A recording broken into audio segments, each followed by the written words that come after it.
एक इंसान का जो एवरेज हेड का वेट है वो 3.5 से 4.5 किलो के बीच में होता है। तो कुदरत ने तो इन छोटे छोटे वर्टिब्रास को बनाया था सिर्फ सर का वजन उठाने के लिए। उसको नहीं पता था कि इंसान मोबाइल देखेगा सारा दिन, उसको नहीं पता था कि इंसान सारा दिन लैपटॉप चलाएगा या वो सारा दिन लिखेगा बैठ के, गेम खेलेगा, तो ये सारी एक्टिविटीज करेगा। तो जब हम इस सर को ऐसे आगे की तरफ झुकाते हैं तो ये ग्रेविटेशनल फोर्स सर के ऊपर पड़ता है, जिससे सर का वजन 4.5 किलो से 9 किलो पहुंच जाता है। एक आदमी दिन में 3.5 से 4 हजार बारी आगे झुकता है। हाँ, चाहे हम डेली लाइफ के अंदर जो है सो रहे हैं, गाड़ी चला रहे हैं, ब्रश कर रहे हैं, नहा रहे हैं, तो एक ह्यूमन बॉडी जब 3.5 हजार बारी फॉरवर्ड बेंड करेगी स्पाइन, तो अगर मैं एक लोहे के स्प्रिंग को लेके भी 3.5-4 हजार बारी मोड़ूं तो वो भी टूट जाएगा। तो अगर किसी को मसल में क्रैम्प आ जाता है तो उसके लिए हमारी यही सलाह है कि हर जगह पे बर्फ अवेलेबल है, आप थोड़ी देर के लिए उधर कोल्ड पैक लें या आइसिंग करें, उससे आपको नेक क्रैम्प के अंदर आराम मिलेगा।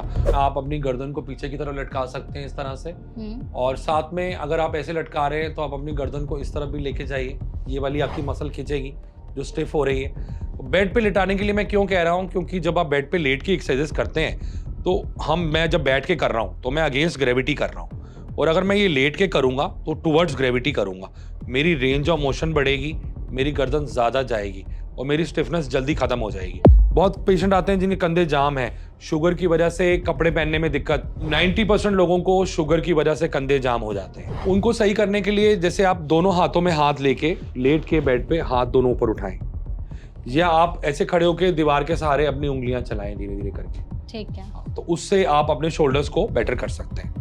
सबसे बेनिफिशियल ट्रीटमेंट है स्कोलोसिस के लिए कायरोप्रैक्टिक ट्रीटमेंट, क्योंकि स्कोलोसिस कई प्रकार का होता है। एक होता है जन्म से, दूसरा स्कोलोसिस होता है जो कि आजकल हम लोगों को हो रहा है हमारे पोस्चर की वजह से, हमारी स्पाइन टेढ़ी हो रही है। तो जो जन्म से होता है उसको हम बोलते हैं कंजेनाइटल स्कोलोसिस, और जो हमें बाद में होता है उसको हम बोलते हैं एक्वायर्ड स्कोलोसिस। ये दो अलग अलग क्लासिफिकेशंस हैं। तो इसमें कायरोप्रैक्टिक ट्रीटमेंट बेहतरीन काम करता है। जब तक पेशेंट की इतनी हालत खराब नहीं होती कि उसका लैट्रिन बाथरूम रुके ना, तब तक हम उस पेशेंट को ट्रीट कर सकते हैं। जहां उसको इमरजेंसी क्रिएट हो गई, क्योंकि अगर आप एक दिन मोशन पास नहीं करेंगे, यूरिन पास नहीं करेंगे, उसके अंदर आपको ये एक न्यूरोलॉजिकल सिम्टम बन गया, आपको इमरजेंसी सर्जिकल प्रोसीजर के लिए जाना पड़ेगा। अगर किसी को बोन का टीबी है तो उसको हम हाथ नहीं लगाते हैं, या किसी पेशेंट ने ऑपरेशन करा लिया है तो उसमें कायरोप्रैक्टिक नहीं करते हैं। ये डिस्क है बिल्कुल जेली लाइक, है ना। अब जब ये दो वर्टिब्रा घूम जाएंगे, ये हमारी नर्व है जो हमारे दिमाग में जा रही है, जो हमें दर्द का एहसास दिलाती है।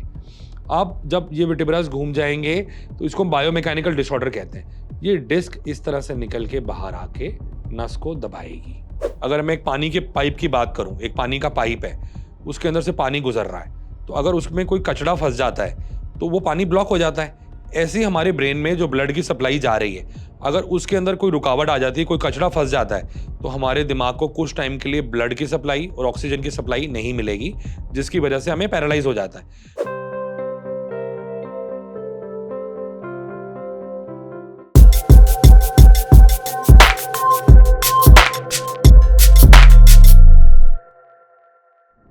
क्या आप भी उनमें से हैं जो सुबह उठते ही अपने गर्दन और पीठ से ऐसी आवाज सुनते हैं, क्रैक क्रैक की, जैसे आपके शरीर में कोई डीजे पार्टी कर रहा हो? तो आप एकदम सही जगह पर आए हैं।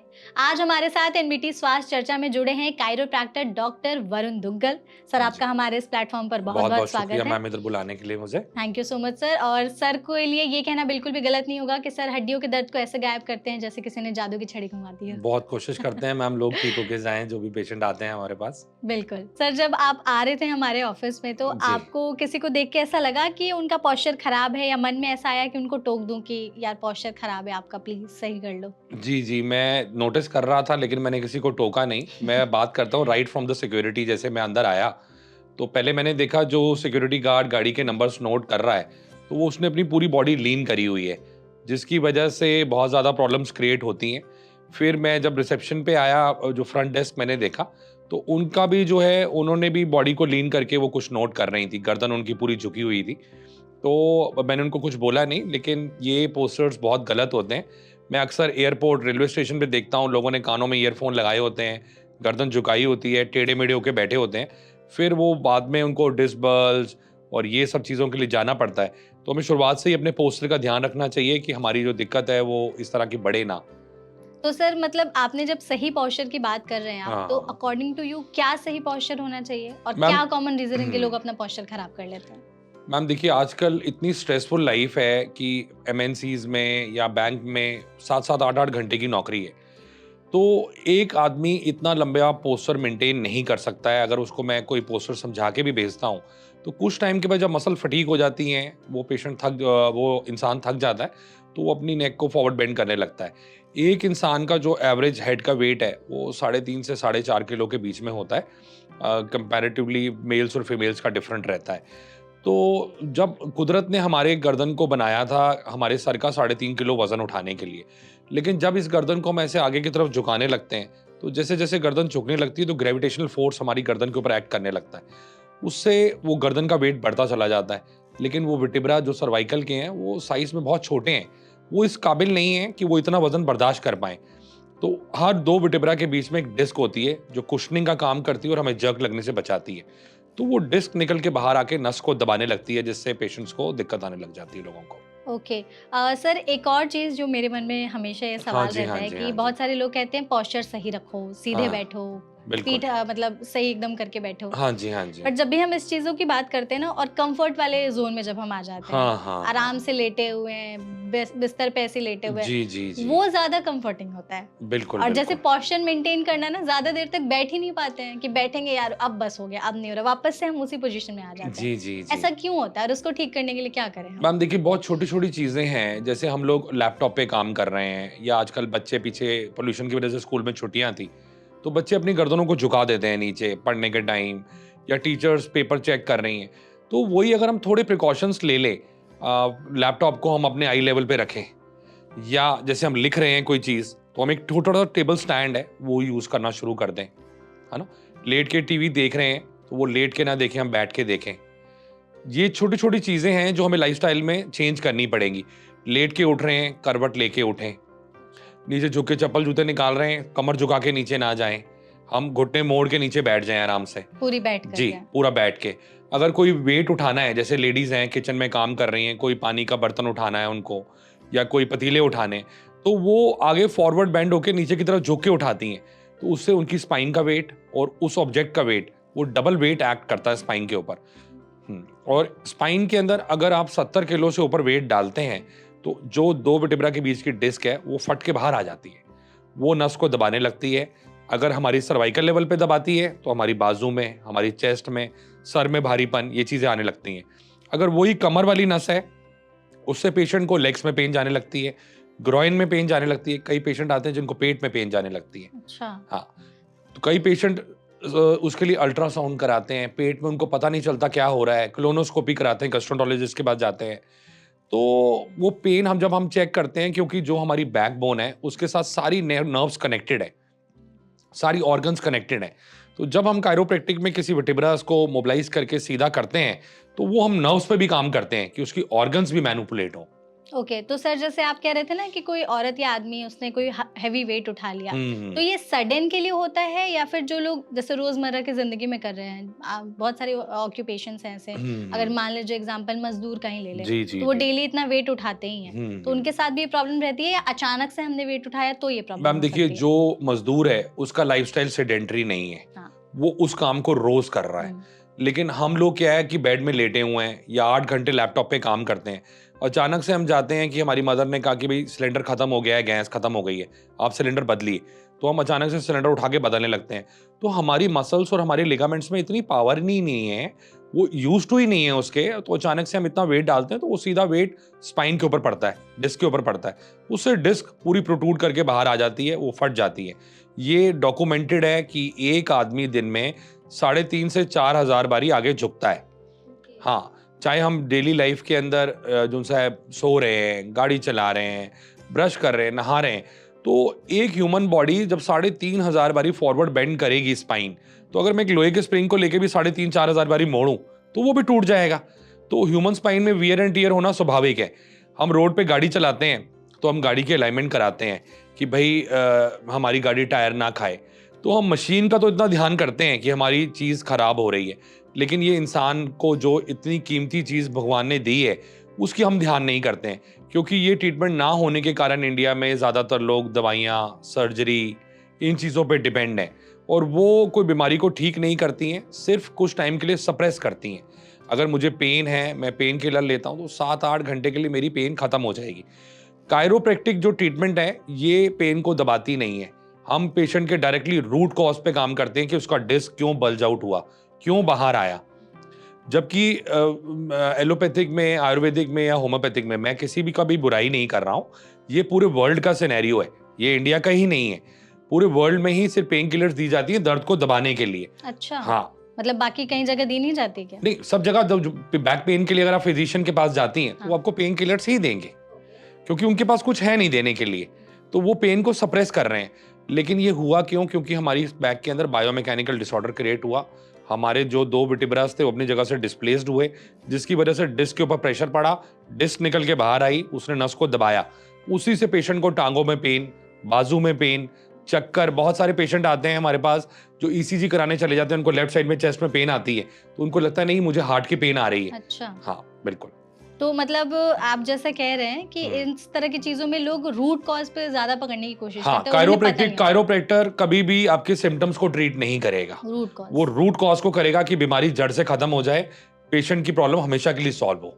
और इसमें कितने सेशंस होते हैं? मैम, एक ये दो डिपेंड सेशन करता में? है केस टू केस। उसके लिए कुछ मेडिकल टेस्ट होते हैं जो हमें करने पड़ते हैं। कैसे कैसे मेडिकल टेस्ट? मेडिकल टेस्ट के अंदर सबसे पहले, जैसे मैं शियाटिका की बात करूं, तो शियाटिका के लिए जो बेसिक टेस्ट है, पहले हम एक एसएलआर टेस्ट करते हैं। पेशेंट को सीधा लेटा देते हैं, उसको लेटाने के बाद उसकी टांग को सीधा रखते हैं, फिर हम उसकी टांग को उठा के देखते हैं कि वो जो दर्द है वो कमर से टांग में जा रहा है कि नहीं जा रहा है। उसको घुटना नहीं मोड़ने देते।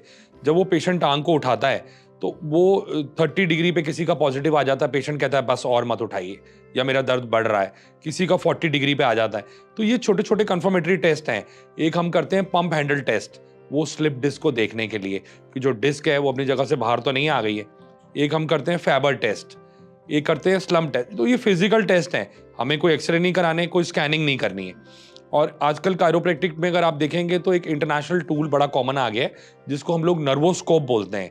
नर्वोस्कोप से हम लोगों को पता चल जाता है कि भाई किस लेवल पे टेम्परेचर हाई है, किस लेवल पे डिस्क बल्ज आउट हो सकती है। तो उसके अंदर वो डिफ्लेक्शंस दिखाता है हमें। जो इंटरनेशनल कायरोप्रैक्टर्स हैं, अगर आप देखेंगे उनकी वीडियोस, तो वो हर वीडियो में नर्वोस्कोप पे पेशेंट पे चेक कर रहे होंगे कि भाई किस तरफ को डिस्प्लेसमेंट आउट है। और कायरोप्रैक्टिक का बेस है पेल्विस, स्पाइन। तो हम पेशेंट की पहले टांग चेक करते हैं कि कोई टांग दोनों बराबर हैं कि नहीं है, कोई लिम्ब लेंथ शॉर्ट तो नहीं है उसकी। तो ये कैसे चेक करते हैं सर आप? मैम, क्या करते हैं, पेशेंट को उल्टा लेटा देते हैं, पेट के बल लेटा देते हैं बेड पे। उसको बोलते हैं अपना हेड को बिल्कुल सीधा रखना है, न्यूट्रल पोजीशन में। फिर हम दोनों टांगों को, हमारा मीडियल मेलोलस, में हिंदी में बोलता हूँ नहीं तो लोग समझ नहीं पाएंगे, गिट्टा होता है जो हमारे पैरों का, जो मीडियल साइड का गिट्टा है, उसको हम पकड़ते हैं और दोनों घुटनों को मोड़ के हम देखते हैं कि उसमें हमें पता चलता है कौन सी एड़ी ऊपर है, कौन सी एड़ी नीचे है।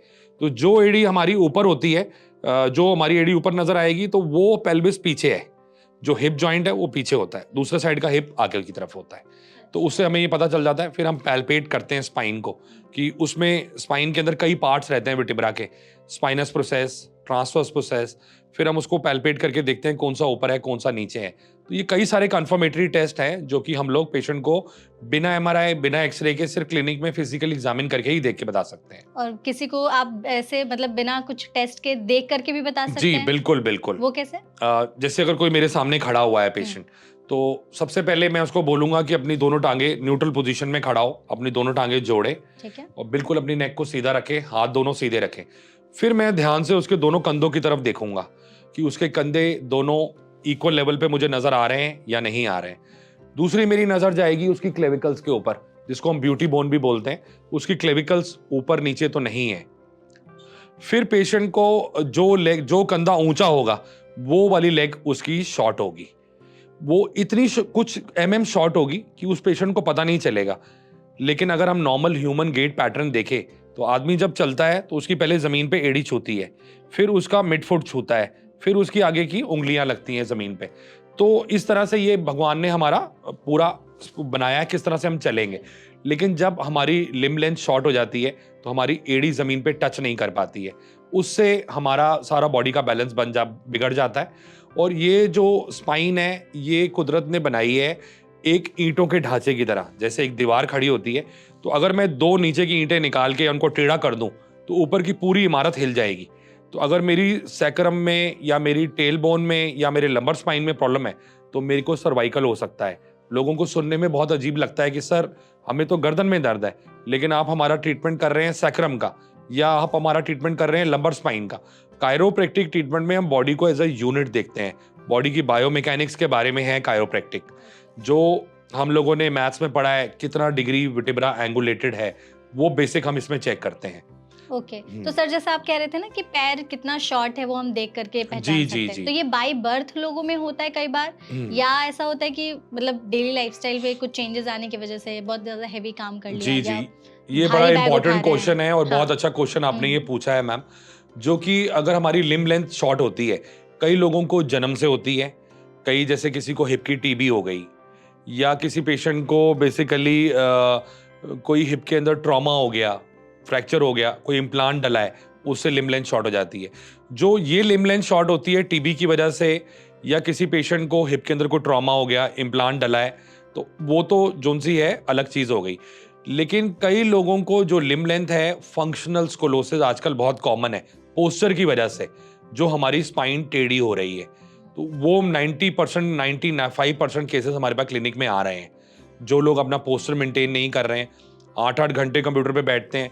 मैं पेशेंट को बोलता हूँ कुर्सी चेयर छोड़ो, हर 40 मिनट के बाद उठ के 200 से 300 कदम चलो, फिर आप आके दोबारा उस कुर्सी पे दोबारा बैठ के काम कर सकते हैं। अगर आप कंटिन्यूअस करेंगे काम तो आपकी स्पाइन के अंदर वो चीज़ खींचने लगेंगे, वर्टिब्रास, आपकी लिगामेंट्स खींचने लगेंगे, तो आपको दिक्कत आएगी उसके अंदर। अच्छा, तो सर जैसे यहाँ पर आपने कहा कि हर 40 मिनट का ब्रेक लेके 200-300 कदम चलो। जी जी। सर इतने में बॉस डाँट लगा देते हैं कि हर टाइम ये घूमते ही रहता है, सीट पे क्यों नहीं बैठे रहते हो मैम तुम? देखिए, मैं तो एक चीज़ जानता हूँ कि अगर आपकी बॉडी ठीक होगी तो आपके काम करने की एफिशिएंसी बढ़ेगी, है ना? आप कंसंट्रेट अच्छा कर सकेंगे। जो आधे घंटे का काम है शायद वो आप 20 मिनट में कर लें, 15 मिनट में कर लें। तो अगर आपको पेन हो रही है, अगर आपको वो आपका पोस्चर कंपनसेट हो गया है, तो वो कहीं न कहीं आपकी डिवर्जन है, आपका माइंड दूसरी तरफ जा रहा है। तो उससे बेटर ये है कि भई आप थोड़ा ब्रेक लें, अपने आप को फिट रखें, और जो लोग फिट रहेंगे मेरे को लगता है वो ज़्यादा अच्छी तरह से, ज़्यादा एफिशिएंटली काम कर पाएँगे। बिल्कुल। तो सर आप जैसे पोस्चर की बात कर रहे थे, तो हाँ जी, हाँ जी। आपके अकॉर्डिंग सही बैठने का और उठने का या चलने का पोस्चर क्या होना चाहिए? अगर कोई हमारी वीडियो देख रहे हैं, तो उन्हें प्लीज़ एडवाइस दीजिए या कुछ टिप्स बताइए कि आप बैठे तो किस एंगल में बैठे, चले तो कैसे चले? या अगर आपके मतलब पूरा एक उसको डिफाइन करिए, आप कैसे होना चाहिए? मैम देखिए, हर आदमी के लिए उसके लिए एक अलग पोस्चर होता है। शायद वो पोस्चर मेरे लिए ठीक है, आपके लिए ठीक नहीं है। शायद उसके लिए ठीक है, मेरे लिए ठीक नहीं है। तो पोस्चर के अंदर बस हमें डे टू डे लाइफ में इन चीज़ों का ध्यान रखना है कि जब हम बैठ उठ रहे हैं तो हमारी बैक पे कितना प्रेशर आ रहा है ना? आजकल क्या है कि जैसे हम लोग सुबह उठते हैं तो ज़रूर मैं सबको कहता हूँ कि भई आप सुबह उठ के सूर्य नमस्कार करिए। सूर्य नमस्कार करने से आपकी स्पाइन बिल्कुल हल्की हो जाएगी, सॉफ्ट हो जाएगी बिल्कुल, और आपको दिक्कत नहीं आएगी। और जैसे कोई पेशेंट है जो सुबह उठता है तो उसको थोड़ी स्ट्रेचिंग्स करनी चाहिए अगर उसका पोस्चर खराब भी हो रहा है। और सबसे बड़ी बात, अगर मैं ऑफिस का काम कर रहा हूँ, मैं कुर्सी चेयर पे बैठा हूँ, तो सबसे पहली बात, मेरी जो आईज हैं वो मेरी स्क्रीन आई लेवल पे मेरा लैपटॉप होना चाहिए, है ना? दूसरी चीज़, जब भी मैं बैठ रहा हूँ अर्गोनॉमिक चेयर का यूज़ करना है। मेरी बैक 90 टू 100 डिग्री के बीच में आनी चाहिए। उसके पीछे ना तो लीन करनी चाहिए, ना मेरे को उससे आगे आना है। तो ये एक अच्छा पोस्चर माना जाता है। और जितना हो सके आपको डेली स्ट्रेचिंग्स करनी है, डेली मसल स्ट्रेंथनिंग करनी है।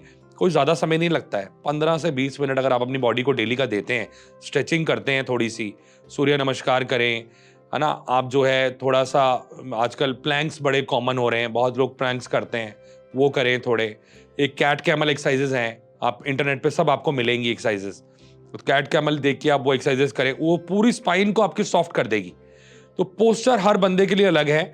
बाकी मेन पोस्चर का अगर मैं किसी को सुझाव देना चाहूँ तो मेरा यही कहना है बैक पेन पेशेंट्स के लिए कि अगर आप चप्पल जूते निकाल रहे हैं तो नीचे झुक के ना निकालें, लेट के उठ रहे हैं तो करवट लेके उठें, जब भी बैठते हैं बैक सपोर्ट की चेयर लेके बैठें।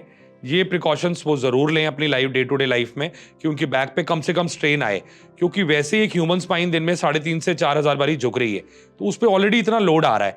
और उसके बाद अगर हम वेट्स उठाते हैं या कोई इस तरह की एक्टिविटी करते हैं, अगर आप वेट उठा रहे हैं, कोई सिलेंडर उठा रहे हैं, कोई पानी की बाल्टी उठा रहे हैं, कोई घर में हैवी चीज़ें, कोई सोफ़ा उठा रहे हैं, कोई कुर्सी उठा रहे हैं, तो आपकी बैक उतनी कैपेबल होनी चाहिए उस वेट को एक्सेप्ट करने के लिए।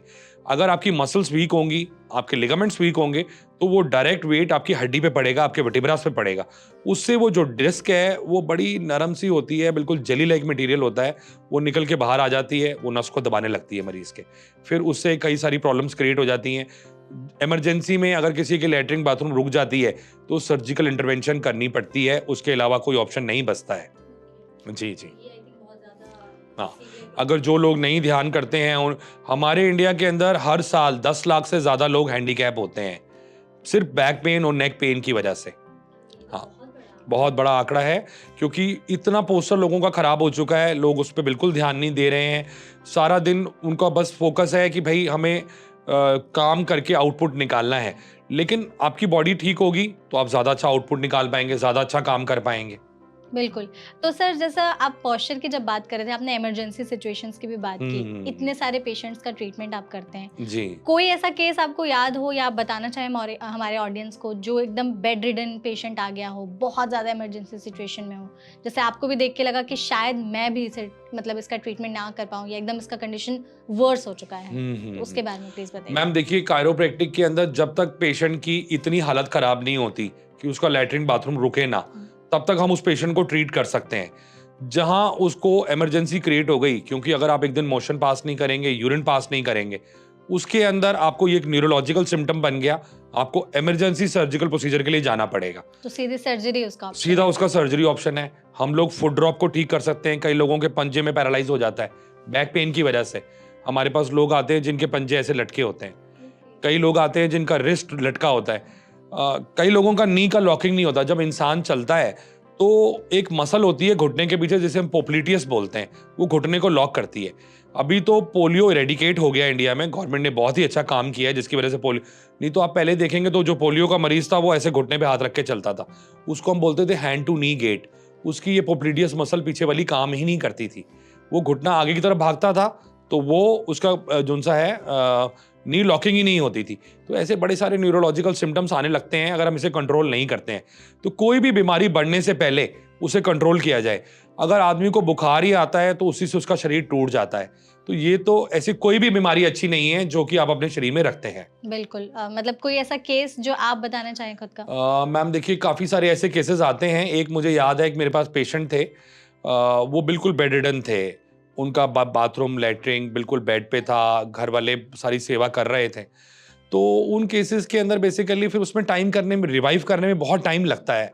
अभी भी मेरे पास कई पेशेंट आते हैं जिनको व्हील चेयर पे लाया जाता है, स्ट्रेचर पे लेके आते हैं, तो बड़ा बुरा लगता है। कई लोग, मेरे क्लिनिक में कुछ सीढ़ियाँ हैं, नहीं उतर के आ पाते, तो मैं उनको गाड़ी में देखने जाता हूँ। लेकिन कायरोप्रैक्टिक के लिए हमें कुछ टूल्स चाहिए होते हैं, कुछ स्पेसिफिक बेड्स होते हैं इसके लिए अलग से, जिसमें हमें ट्रीटमेंट करना होता है मरीज का। तो वो गाड़ी में पॉसिबल नहीं है ट्रीटमेंट करना, या किसी के घर पे जाके ट्रीटमेंट करना पॉसिबल नहीं है। तो अभी कायरोप्रैक्टिक बहुत नई ट्रीटमेंट है इंडिया के अंदर, तो इसके लिए पेशेंट को क्लिनिक में ही आके ट्रीटमेंट कराना चाहिए। ओके, तो सर जैसे आप बोल रहे थे ना कि कायरोप्रैक्टिक के लिए बहुत सारे टूल्स वगैरह भी लगते हैं, हम्म। तो कोई मतलब सिर्फ जैसे कायरोप्रैक्टर का या कायरोप्रैक्टिक के बारे में लोग सुनते हैं तो सीधे उनके दिमाग में आता है कि हड्डी चटकाना है। जी जी। तो सिर्फ यहीं तक लिमिटेड है या और भी टेक्निक्स यूज होती हैं इसमें? मैम देखिए, जो पहले पुराने जमाने के लोग थे, तो वो क्या करते थे, बोन सेटर्स इंडिया में होते थे, जब तक कायरोप्रैक्टिक ट्रीटमेंट के बारे में लोग नहीं जानते थे।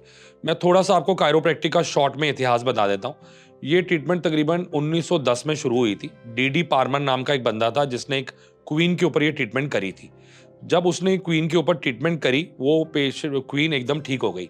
जो इंडिया में बोन सेटर्स हैं, उनको बॉडी की एनाटॉमी फिजियोलॉजी नहीं पता है, उनको नहीं पता है कि हम किस डायरेक्शन में फोर्स देना है।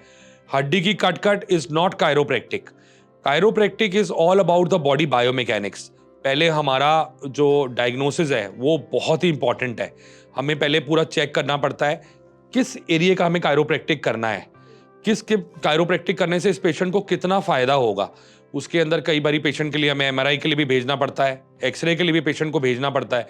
और कायरोप्रैक्टिक के ऐसे कई टूल्स हैं, जैसे कि नर्वोस्कोप है, जिससे हम पेशेंट की अलाइनमेंट्स को चेक करते हैं। और उसके अलावा कायरोप्रैक्टिक के अंदर हमारे पास स्पाइन एडजस्टर टूल्स आते हैं। अब जैसे जो पेशेंट मेरे पास बुजुर्ग आ रहे हैं, मेरे पास हाथ से जो प्रेशर लगता है वो 60 से 70 किलो वेट लगता है, लेकिन उस पेशेंट की हड्डी इस काबिल नहीं है कि वो मेरे 60 से 70 किलो वेट बर्दाश्त कर पाए। तो उसके लिए हमारे पास गन्स होती हैं, इंपोर्टेड स्पाइन एडजस्टर गन्स। उनसे हम उनकी एडजस्टमेंट करते हैं कि उनकी हड्डी पे कोई नुकसान ना आए, क्योंकि कायरोप्रैक्टिक दुनिया में इकलौता ऐसा ट्रीटमेंट है जो हड्डी पे काम करता है। और जो ये शब्द है कायरोप्रैक्टर, बहुत सारे लोगों को प्रोनाउंस करना भी नहीं आता है, बहुत गलत प्रोनाउंस करते हैं लोग, हमारे पास कॉल्स भी आती हैं। ये शब्द क्या क्या प्रोनाउंस करते हैं, प्लीज वो भी बताइए जरा। चिरोप्रैक्टिक है ना, बहुत सारे नाम हैं अलग अलग जो लोग नहीं बोल पाते हैं, Okay. क्योंकि ये शब्द इंडियन नहीं है, हाँ। प्रोनाउंसिएशन डिफरेंट है। ये वर्ड कायरोप्रैक्टर यूरोपियंस ने दिया था। ओके। जो बोन सेटर है वो एशिया में पाए जाते हैं, कायरोप्रैक्टर्स वेस्टर्न कंट्रीज में पाए जाते हैं। तो वहां से यहाँ कैसे आया फिर? मैम इसके लिए भी जवाब देता हूँ। कई लोग इंडिया से बाहर जाके उन्होंने पढ़ाई करी कायरोप्रैक्टिक की, वो डिग्रीज करके इंडिया में आए और कायरोप्रैक्टिक के लोगों को ट्रीटमेंट देने लगे इंडिया के अंदर। तो बोन सेटर को कोई डिग्री नहीं है, कोई क्वालिफिकेशन नहीं है, कोई भी बोन सेटर हमारे यहाँ कई हजारों सालों से बैठे हैं, लेकिन उन लोगों को आप सुनती भी होंगी कि कई लोगों को पैरालिसिस हो गया करने के बाद, क्योंकि यहाँ से वर्टिब्रल आर्टरी जा रही है जो ब्रेन में ब्लड लेके जाती है। अगर किसी पेशेंट की वर्टिब्रल आर्टरी या एक अल्नार लिगामेंट होता है, उसको मैंने डैमेज कर दिया तो वो पेशेंट परमानेंटली पैरालाइज हो जाएगा। तो जब भी कोई पेशेंट मेरे पास क्लिनिक में आता है, अगर वो छोटा बच्चा होता है या बड़ी उम्र का कोई आदमी होता है, तो पहले मैं उसका वर्टिब्रल आर्टरी टेस्ट करता हूँ। अगर मेरे को लगता है कि वर्टिब्रल आर्टरी टेस्ट कैसे करते हैं, हम पेशेंट को सीधा लेटा देते हैं, उसकी गर्दन को बिल्कुल बेड के कोने पे कर देते हैं, और गर्दन को जब हम लटकाते हैं उसके पीछे, तो हम उसकी आंखों की तरफ देखते हैं कि उसकी आंखों की कठपुतलियां गोल गोल घूम तो नहीं रही हैं। अगर उस पेशेंट का दम घुट रहा है, उसकी आंखों की कठपुतलियां घूम रही हैं, तो हम उसकी सर्वाइकल स्पाइन को हाथ नहीं लगाते। ये चीज बोन सेटर्स को नहीं पता, जिससे लोगों को चोट लगती है, लोग पैरालाइज हो जाते हैं। तो मेरी यही सलाह है लोगों से कि अगर किसी भी डॉक्टर के पास आप जाते हैं, तो आप देखते हैं जी इसने एमबीबीएस करी हुई है, ये एमडी डॉक्टर है, या ये न्यूरोलॉजिस्ट का स्पेशलिस्ट है, इसने एमडी न्यूरोलॉजी करी है या एमडी सर्जरी में करी है ना, तो तभी हम उसके पास जाते हैं। तो कायरोप्रैक्टर के पास भी अगर आप जाएं तो पहले उससे पूछे कि सर आपने कहाँ से डिग्री करी है, कितना एक्सपीरियंस है। मैंने अपने क्लिनिक में सारे सर्टिफिकेट्स ओपन लगाए हुए हैं कि कोई भी आए वो देखे आके, और उसको पता चले क्या क्या होता है, कितनी डिग्री का, कितनी देर का ये कोर्स है, उसको सारी जानकारी इसके बारे में मिले। तो सर आप जैसे बोल रहे थे ना, बहुत सारे बोन श्रेडर्स होते हाँ, हैं, बोन सेटर। हाँ, बोन सेटर्स। तो आपके पास कोई ऐसा पेशेंट आया है कि 2 दिन पहले किसी पहलवान के पास चला गया या मसाज वाले के पास चला गया, उन्होंने उसकी कोई और हड्डी चटका दी और फिर उसको प्रॉब्लम हो गई? बहुत सारे पेशेंट आते हैं ऐसे जिनको कोर की ओर इंजरी हो जाती है। हाँ। तो मेरा पहला सवाल उन लोगों से ये होता है कि चलो जो गांव से आ रहा है उसको तो हम नहीं एक्सपेक्ट कर सकते, लेकिन आजकल गांव में भी बच्चे बहुत पढ़ने लगे हैं, है ना, तो उन लोगों को काफी नॉलेज है कि भाई इंटरनेट पे, गूगल पे सब सर्च करके वो आते हैं।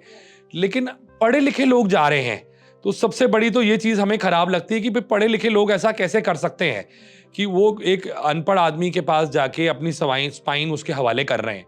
तो वो आपको पैरालिसिस कर सकता है, आपकी हड्डी तोड़ सकता है, आपको चोट लग सकती है, आप परमानेंटली डिसेबल हो सकते हैं। तो कई तरह की आपको प्रॉब्लम्स क्रिएट हो सकती हैं इसकी वजह से। मुझे लगता है ना कि लोग ऐसा सोचते हैं कि हम क्यों हर चीज के लिए डॉक्टर के पास जाए, हमारा जो घरेलू इलाज टाइप का है, हम जो सदियों से करते आ रहे हैं, हम पहलवान से मालिश करवा लेंगे या मसाज ले लेंगे तो सही हो जाएगा। तो इस चक्कर में आई थिंक लोग फिर अपना ही बुरा कर देते हैं। आप बिल्कुल ठीक कह रही हैं, लेकिन मैम ऐसा करना नहीं चाहिए। लोगों से बिल्कुल मेरी मना है, जो भी हमारा ये शो देख रहा है, कि भाई अगर आप हर आदमी चाहता है मुझे बेस्ट ट्रीटमेंट मिले, तो आप अगर किसी इलाज के लिए चाह रहे हैं आपके साथ अच्छा ना हो, तो मैं नहीं चाहता कि आपके साथ बुरा भी हो। आप किसी भी डॉक्टर के पास जाएं, पहले आप उससे पूछें कि सर आपने कहाँ से कायरोप्रैक्टिक की डिग्री करी है, और आजकल सारी इन्फॉर्मेशन गूगल पे अवेलेबल है। आप उस डॉक्टर के प्रोफाइल देख सकती हैं, उसके बारे में पढ़ सकती हैं कि उसने क्या डिग्रीज करी हैं, कहाँ से करी हैं, वो रिकॉग्नाइज्ड है कि नहीं है। तो वो चीजें बड़ी इंपॉर्टेंट रहती हैं। सर ऐसा तो नहीं है किसी डॉक्टर से पूछ ले तो वो ऑफेंड हो जाएंगे कि तुम ऐसा कुछ नहीं है मैम, मेरे से तो लोग आगे पूछते हैं, मैं तो खुशी खुशी उनको जवाब देता हूँ कि भाई आप प्लीज देखिए, क्योंकि आप अपनी बॉडी को किसी के हवाले करना जा रहे हैं, तो आपको अगर परमानेंटली डिसेबिलिटी हो जाए या आपको चोट लग जाए। नाई की दुकान में परसों मैं एक वीडियो देख रहा था, मेरे किसी फ्रेंड ने डाली हुई थी, तो नाई ने उसको गर्दन को पकड़ के ऐसे घुमाया। अब उसको नहीं पता कि उसको वर्टिब्रल आर्टरी में प्रेशर आएगा, तो ये वर्टिब्रल आर्टरी फुल प्रेशर से ब्रेन में ब्लड लेके जा रही है, हार्ट ब्लड भेज रहा है ब्रेन की तरफ, है ना। तो वो अगर वर्टिब्रल आर्टरी बर्स्ट हो गई तो खून दूर तक उड़ के जाएगा, ऑन द स्पॉट पेशेंट मर जाएगा। तो इतना ज़्यादा ये डेंजरस हो सकता है अगर आप ये चीज़ें किसी इलिटरेट आदमी से करवाते हैं। लोग सैलून वगैरह जाते हैं तो 50 रुपए एक्स्ट्रा दे देते कि भाई थोड़ा हमारा मसाज कर दो। बिल्कुल, बिल्कुल, इवन एक बिल्कुल। केस आया था कि पार्लर में एक लड़की कोई हेयर स्पा या ट्रीटमेंट करा रही थी, तो हाँ जी, बहुत हाँ टाइम जी। तक उसकी गर्दन पीछे साइड थी। हाँ, 2-3 घंटे के बाद उसके नेक में स्प्रेन आ गई थी। बिल्कुल, तो बिल्कुल, इस तरह बिल्कुल। की भी प्रॉब्लम होती बिल्कुल है। प्रॉब्लम होती है क्योंकि उनको बॉडी की एनाटॉमी फिजियोलॉजी नहीं पता है। जो राइट, एक आरएमपी डॉक्टर के अंदर और एक एमबीबीएस क्वालिफाइड डॉक्टर में फ़र्क है, वही एक बोन सेटर और एक कायरोप्रैक्टर में फ़र्क होता है। बिल्कुल। तो सर जैसे अभी हम लोग बात ही कर रहे हैं स्प्रेन वगैरह की, मान लीजिए अगर कहीं कोई बैठा हुआ है, अचानक से किसी का शोल्डर डिसलोकेट हो गया या नेक में कोई स्प्रेन आ गया, तो उस टाइम पे वो तुरंत क्या करे? मैम अगर किसी को शोल्डर डिसलोकेट हो गया तो उसको तो हॉस्पिटल जाना पड़ेगा हुँ। क्योंकि शोल्डर तो अपने आप वापस रिलोकेट नहीं कर सकते, वो तो ऑर्थोपेडिक का सब्जेक्ट हो गया। दूसरा, अगर किसी को मसल में क्रैम्प आ जाता है तो उसके लिए हमारी यही सलाह है कि हर जगह पे बर्फ अवेलेबल है, आप थोड़ी देर के लिए उधर कोल्ड पैक लें या आइसिंग करें, उससे आपको नेक क्रैम्प के अंदर आराम मिलेगा। और धीरे धीरे अपनी नेक की मूवमेंट करें, स्ट्रेच करें। जैसे अगर मुझे क्रैम्प इधर आ गया है तो मेरी गर्दन इधर नहीं जा रही है, तो स्लोली स्लोली मैं कोशिश करूं कि अपने कान को अपने कंधे पे टच करने की, तो नेक की सारी मूवमेंट्स करें, उससे एकदम क्रैम्प आपका खत्म हो जाएगा। बिल्कुल। और अगर जो लोग डे टू डे लाइफ में खुद से ही गर्दन चटकाते रहते हैं, मैम उनके देखो, सही है गलत? जो गर्दन चटकाते हैं पहले उसका पर्पस क्या है? उनका पर्पस है कि वो जब हम गर्दन चटकाते हैं तो एक बॉडी हमारी हार्मोन सिक्रीट करती है जिसको हम मॉर्फिन कहते हैं। जब वो हार्मोन सिक्रीट होता है तो हमें बड़ा आराम मिलता है उससे। आवाज़ क्या हल्की बहुत आवाज आती है, लेकिन वो करेक्शन नहीं है। वो अपने आप को इसलिए ऐसे गर्दन को घुमाते हैं कि हमें कुछ आराम मिले, लेकिन वो कोई करेक्शन नहीं। कायरोप्रैक्टर जो ट्रीटमेंट करता है, that is called cavitation medical terms में। जो गर्दन खुद से लोग चटकाते हैं, कई लोग उंगलियां भी चटकाते हैं, तो वो कैविटेशन है, वो कोई करेक्शन नहीं है। कायरोप्रैक्टर एक पर्टिकुलर पोजीशन में आपको लेके पहले आपको देखेगा कि आपके वर्टिब्रा किस तरफ को डिसलोकेट है, डिस्क क्यों बाहर आ रही है। तो उस डिस्क को अंदर करने के लिए अगर मैं वर्टिब्रा को राइट साइड में घुमाता हूं तो ये पेशेंट की डिस्क का प्रेशर नस के ऊपर से हटेगा, तो उसको बड़ा स्पेसिफिक करता है वो। जी, जी। वो इस तरह से नहीं करेगा कि आपकी ज़बरदस्ती पकड़ के उसने आवाज़ निकालने की कोशिश करे। Chiropractic is not about sounds, it is about correction.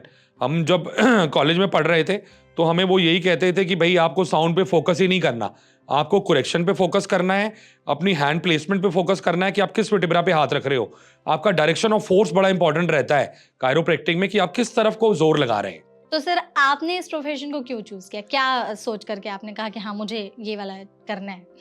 Ma'am, मैं अगर शुरू से बात करूं तो मेरी मदर एक डॉक्टर थी, गवर्नमेंट हॉस्पिटल में काम करती थी, वो एक फिजियोथेरेपिस्ट थी। तो हमारे घर में शुरू से इस तरह का माहौल रहता था, जैसे वो उन्होंने अपने रिटायरमेंट के बाद क्लिनिक खोला और बचपन में वो मुझे हॉस्पिटल अपने ले जाती थी। तो इस तरह के पेशेंट मैंने शुरू से देखे हैं, तो ये चीज़ मेरे ब्लड में थी और लोगों को मुझे लगता था कि ये हेल्प करनी चाहिए। इतनी लोग पेन में आ रहे हैं तो ज़रूर उनकी हेल्प की जाए। अगर किसी दुखी को अगर आप आराम देंगे तो ये सबसे बड़ा दुनिया का पुण्य है। कई लोग मंदिर में लंगर लगाते हैं, गुरुद्वारों में प्रसाद बांटते हैं, लेकिन एक डॉक्टर अपनी सर्विसेज से लोगों को ठीक करता है, वो उसके लिए सबसे बड़ा पुण्य होता है। तो मुझे ये लगता है कि भाई हर डॉक्टर को कैंप्स करने चाहिए मंदिर गुरुद्वारों में पुअर लोगों के लिए। मैंने अपने क्लिनिक के अंदर जो लोग बिलो पॉवर्टी लाइन है या जिनके पास बीपीएल का कार्ड है, उनके लिए ट्रीटमेंट फ्री करा हुआ है कि वो लोग इस ट्रीटमेंट को अफोर्ड कर पाएँ और आराम से अपना इलाज करा पाएँ। ये काफ़ी अच्छा एफर्ट सर आपने नहीं, थैंक मतलब यू। इनिशिएटिव भी बहुत बढ़िया लिया है। जी। सर एक और चीज़ है कि अभी जैसे आपने बहुत सारी चीज़ें बताई कैसे करनी चाहिए, क्या सही पोस्चर है। 5 चीज़ें आप हमें बताइए, हमारी ऑडियंस को जो देख रहे हैं हमारी वीडियो, कि ये 5 चीज़ें अभी से छोड़ दो। मैम, पहला तो मैं कहना चाहूँगा कि आपको लेट सोना नहीं है, क्योंकि अगर आप लेट सोएंगे आपका पूरी day to day life disturb हो जाएगी। सेकंड चीज़, आपको बाहर का जंक फूड कम से कम खाना है। ये दूसरी चीज़ है जो मेरा पॉइंट ऑफ व्यू है कि भाई आपको बाहर की चीज़ नहीं खानी है। जितना घर का सादा खाना खाएं आप, उतना आपके लिए बेटर है, क्योंकि आपको डाइजेस्ट करने में जल्दी आराम रहेगा उसके अंदर। तीसरी चीज़ कि चीनी, शुगर का पेशेंट बहुत ज़्यादा है इंडिया के अंदर और शुगर के पेशेंट्स को रिकवरी करने में बहुत टाइम लगता है। चौथा, नमक थोड़ा कम लें, बीपी के इश्यूज बहुत ज़्यादा क्रिएट हो रहे हैं। और डेली एक्सरसाइज करें आप। ये 5 चीज़ें मैं लोगों को बोलना चाहूँगा। कोई भी एक्सरसाइजेस करें, आप सूर्य नमस्कार करें, आप कोई योगा करें, है ना? या आप कोई जर्नल, कोई भी, आजकल इतनी सारी इंटरनेट पे एक्सरसाइजेस आती हैं डेली, तो आप कोई भी स्ट्रेचिंग एक्सरसाइजेस और स्ट्रेंथनिंग एक्सरसाइजेस ज़रूर करें, जिससे आपको पेन्स वगैरह ना डेवलप हों। थोड़ी थोड़ी देर के बाद उठ के चक्कर काटें आप, लगातार एक जगह पे ना बैठें, टेबल कुर्सी छोड़ें, बेड पे बैठ के बिल्कुल भी लैपटॉप पे काम ना करें। बहुत सारे लोग कन्वीनियंस अपना देखते हैं, बेड पे लेट के काम करते हैं, तो ये सब चीज़ें मैं लोगों को मना करना चाहूँगा। सर आपने एक्सरसाइज की बात की, तो टॉप 5 या 6 जो भी आप नंबर्स लेना चाहते हैं, तो 5 ऐसी एक्सरसाइज बता दीजिए बीइंग अ काइरोप्रैक्टर जो आप लोगों को कहते हैं कि ये करो। मैम देखिए, सबसे पहली एक्सरसाइज जो मैं लोगों को बोलना चाहूँगा कि सबसे पहले जो हमारी हिंदू संस्कृति के हिसाब से सूर्य नमस्कार, जैसे दिन की शुरुआत होती है तो हम सूर्य नमस्कार से वो करते हैं। दूसरी, लोम विलोम करें, कपालभाति करें, है ना? ये सारी एक्सरसाइजेज बहुत बेनिफिशियल एक्सरसाइजेज हैं। ये बड़ी हमारी संस्कृति से जुड़ी हुई एक्सरसाइजेज हैं, तो ये बेसिक एक्सरसाइजेज हैं जो हर इंसान को करनी चाहिए। और स्ट्रेचिंग मैं बोलूँगा, क्योंकि मसल्स बहुत टाइट मिलती हैं, तो जो आदमी कंप्यूटर पे बैठ रहा है सारा दिन, या जिसका राइटिंग का काम है, जॉब वो कैसा है, सिटिंग जॉब है, तो उसको मैं यही कहूँगा कि भाई आप थोड़ी थोड़ी देर के बाद उठिए, ब्रेक लीजिए, स्ट्रेचिंग करिए, फिर आप अपनी जगह पे आके बैठ के दोबारा काम करिए। अपने जॉइंट्स की मूवमेंट्स पूरी अच्छी तरह से स्ट्रेच करके करिए कि आपको कोई भी दिक्कत नहीं आए। तो ये थोड़ी सी एक्सरसाइजेज मैं लोगों को गाइड करूंगा। एक और भी इंपॉर्टेंट एक्सरसाइजेज है कि अगर आप कुछ नहीं कर रहे हैं, आप वॉक करिए, एटलीस्ट डेली 45 मिनट, आधा घंटा डेली चलिए आप। तो ये 3 चीज़ें बहुत इंपॉर्टेंट है, 5 चीज़ें बड़ी इंपॉर्टेंट हैं डे टू डे लाइफ में करने के लिए। तो ये जो 10,000 स्टेप्स वाला बोलते हैं लोग, ये सही है? मैम देखो, अगर आपकी नीज में अर्थराइटिस है और आप जबरदस्ती 10,000 स्टेप्स चल रहे हो, या आपको डिस्क बल्ज है, वो आपको डिस्कम्फर्ट हो रहा है, तो जबरदस्ती नहीं करनी है। बॉडी जितना आराम से अलाउ करे आप उतना करिए। कोई आपने किसी को शो ऑफ नहीं करना कि भाई मैंने 10,000 स्टेप चल ली है तो कोई मुझे गोल्ड मेडल मिलने वाला है। तो आपको उतनी एक्सरसाइजेस करनी है जितना आपकी बॉडी आराम से आपको अलाउ करे। ओके। सर हमारे पास कुछ ऐसी बीमारियां हैं जो हम जानना चाहते हैं कि क्या काइरोप्रैक्टिक ट्रीटमेंट से इसे सही किया जा सकता है या नहीं किया जा सकता है। सर सबसे पहले तो बताइएगा कि अगर कोई पैरालाइज्ड है तो क्या पैरालिसिस को काइरोप्रैक्टिक से सही किया जा सकता है? मैम पहले पैरालिसिस की हम बात करते हैं। पैरालिसिस ये जो बीमारी है ये दिमाग से होती है, अपर मोटर न्यूरॉन डिजीज है। किसी के दिमाग में थोड़ी देर के लिए अगर मैं एक पानी के पाइप की बात करूं, एक पानी का पाइप है, उसके अंदर से पानी गुजर रहा है, तो अगर उसमें कोई कचरा फंस जाता है तो वो पानी ब्लॉक हो जाता है। ऐसे ही हमारे ब्रेन में जो ब्लड की सप्लाई जा रही है, अगर उसके अंदर कोई रुकावट आ जाती है, कोई कचरा फंस जाता है, तो हमारे दिमाग को कुछ टाइम के लिए ब्लड की सप्लाई और ऑक्सीजन की सप्लाई नहीं मिलेगी, जिसकी वजह से हमें पैरालाइज हो जाता है। तो ये जो बीमारी है ये न्यूरोलॉजिकल बीमारी है। अब इसमें क्या होता है, पेशेंट की बॉडी में स्टिफनेस आ जाती है, रिजिडिटी आ जाती है। तो हम पेशेंट को रिपीटेड मूवमेंट्स कराते हैं कि उसकी बॉडी में कॉन्ट्रैक्चर्स डेवलप ना हो, उसकी मसल पावर वापस गेन हो जाए। वो पार्ट पेशेंट का डेड हो जाता है उस आदमी का। वो मूवमेंट, मैं उंगलियां हिलाना चाहूंगा तो मेरी उंगलियां हिलेंगी नहीं, और धीरे ऐसे ही सारा दिन पड़ा रहेगा तो बॉडी में जंग लगने लगेगा, उंगलियां जाम हो जाएंगी मेरी। कॉन्ट्रैक्चर्स ना डेवलप हो उसके लिए डेली एक्सरसाइजेस वो करे पेशेंट। प्लस अगर उसकी बॉडी में कॉन्ट्रैक्चर्स डेवलप हो गए तो कायरोप्रैक्टिक ट्रीटमेंट से हम रिजिडिटी को खत्म कर सकते हैं। ओके। और स्कोलियोसिस को भी सही किया जा सकता है कायरोप्रैक्टिक ट्रीटमेंट से? बिल्कुल, स्कोलोसिस के लिए सबसे बेनिफिशियल ट्रीटमेंट है स्कोलोसिस के लिए कायरोप्रैक्टिक ट्रीटमेंट, क्योंकि स्कोलोसिस कई प्रकार का होता है। एक होता है जन्म से, दूसरा स्कोलोसिस होता है जो कि आजकल हम लोगों को हो रहा है हमारे पोस्चर की वजह से, हमारी स्पाइन टेढ़ी हो रही है। तो जो जन्म से होता है उसको हम बोलते हैं कंजेनाइटल स्कोलोसिस, और जो हमें बाद में होता है उसको हम बोलते हैं एक्वायर्ड स्कोलोसिस। ये 2 अलग अलग क्लासिफिकेशंस हैं। तो इसमें कायरोप्रैक्टिक ट्रीटमेंट बेहतरीन काम करता है, पेशेंट पूरी तरह से रिकवर हो सकता है। अगर उसको जन्म से स्कोलोसिस है, उसका कॉप्स एंगल 30 डिग्री से ज़्यादा है, तो उसमें थोड़ा ज़्यादा टाइम लगेगा। अगर 30 डिग्री से कम है तो वो जल्दी ठीक हो जाएगा। ठीक है। सेरेब्रल पॉल्सी को भी सही किया जा सकता है? हाँ, सेरेब्रल पैल्सी को भी हम ठीक कर सकते हैं। ये भी ब्रेन से रिलेटेड बीमारी है, जिसके अंदर बाय बर्थ पेशेंट को पैरालिसिस होता है। बच्चों को, छोटे छोटे बच्चों को, उनकी बॉडी में भी रिजिडिटी होती है, सख्त हो जाता है शरीर। जितनी भी दिमाग से बीमारी होंगी उसमें शरीर में अकड़ापन आएगा, शरीर सख्त हो जाएगा, कॉन्ट्रैक्चर्स आएंगे।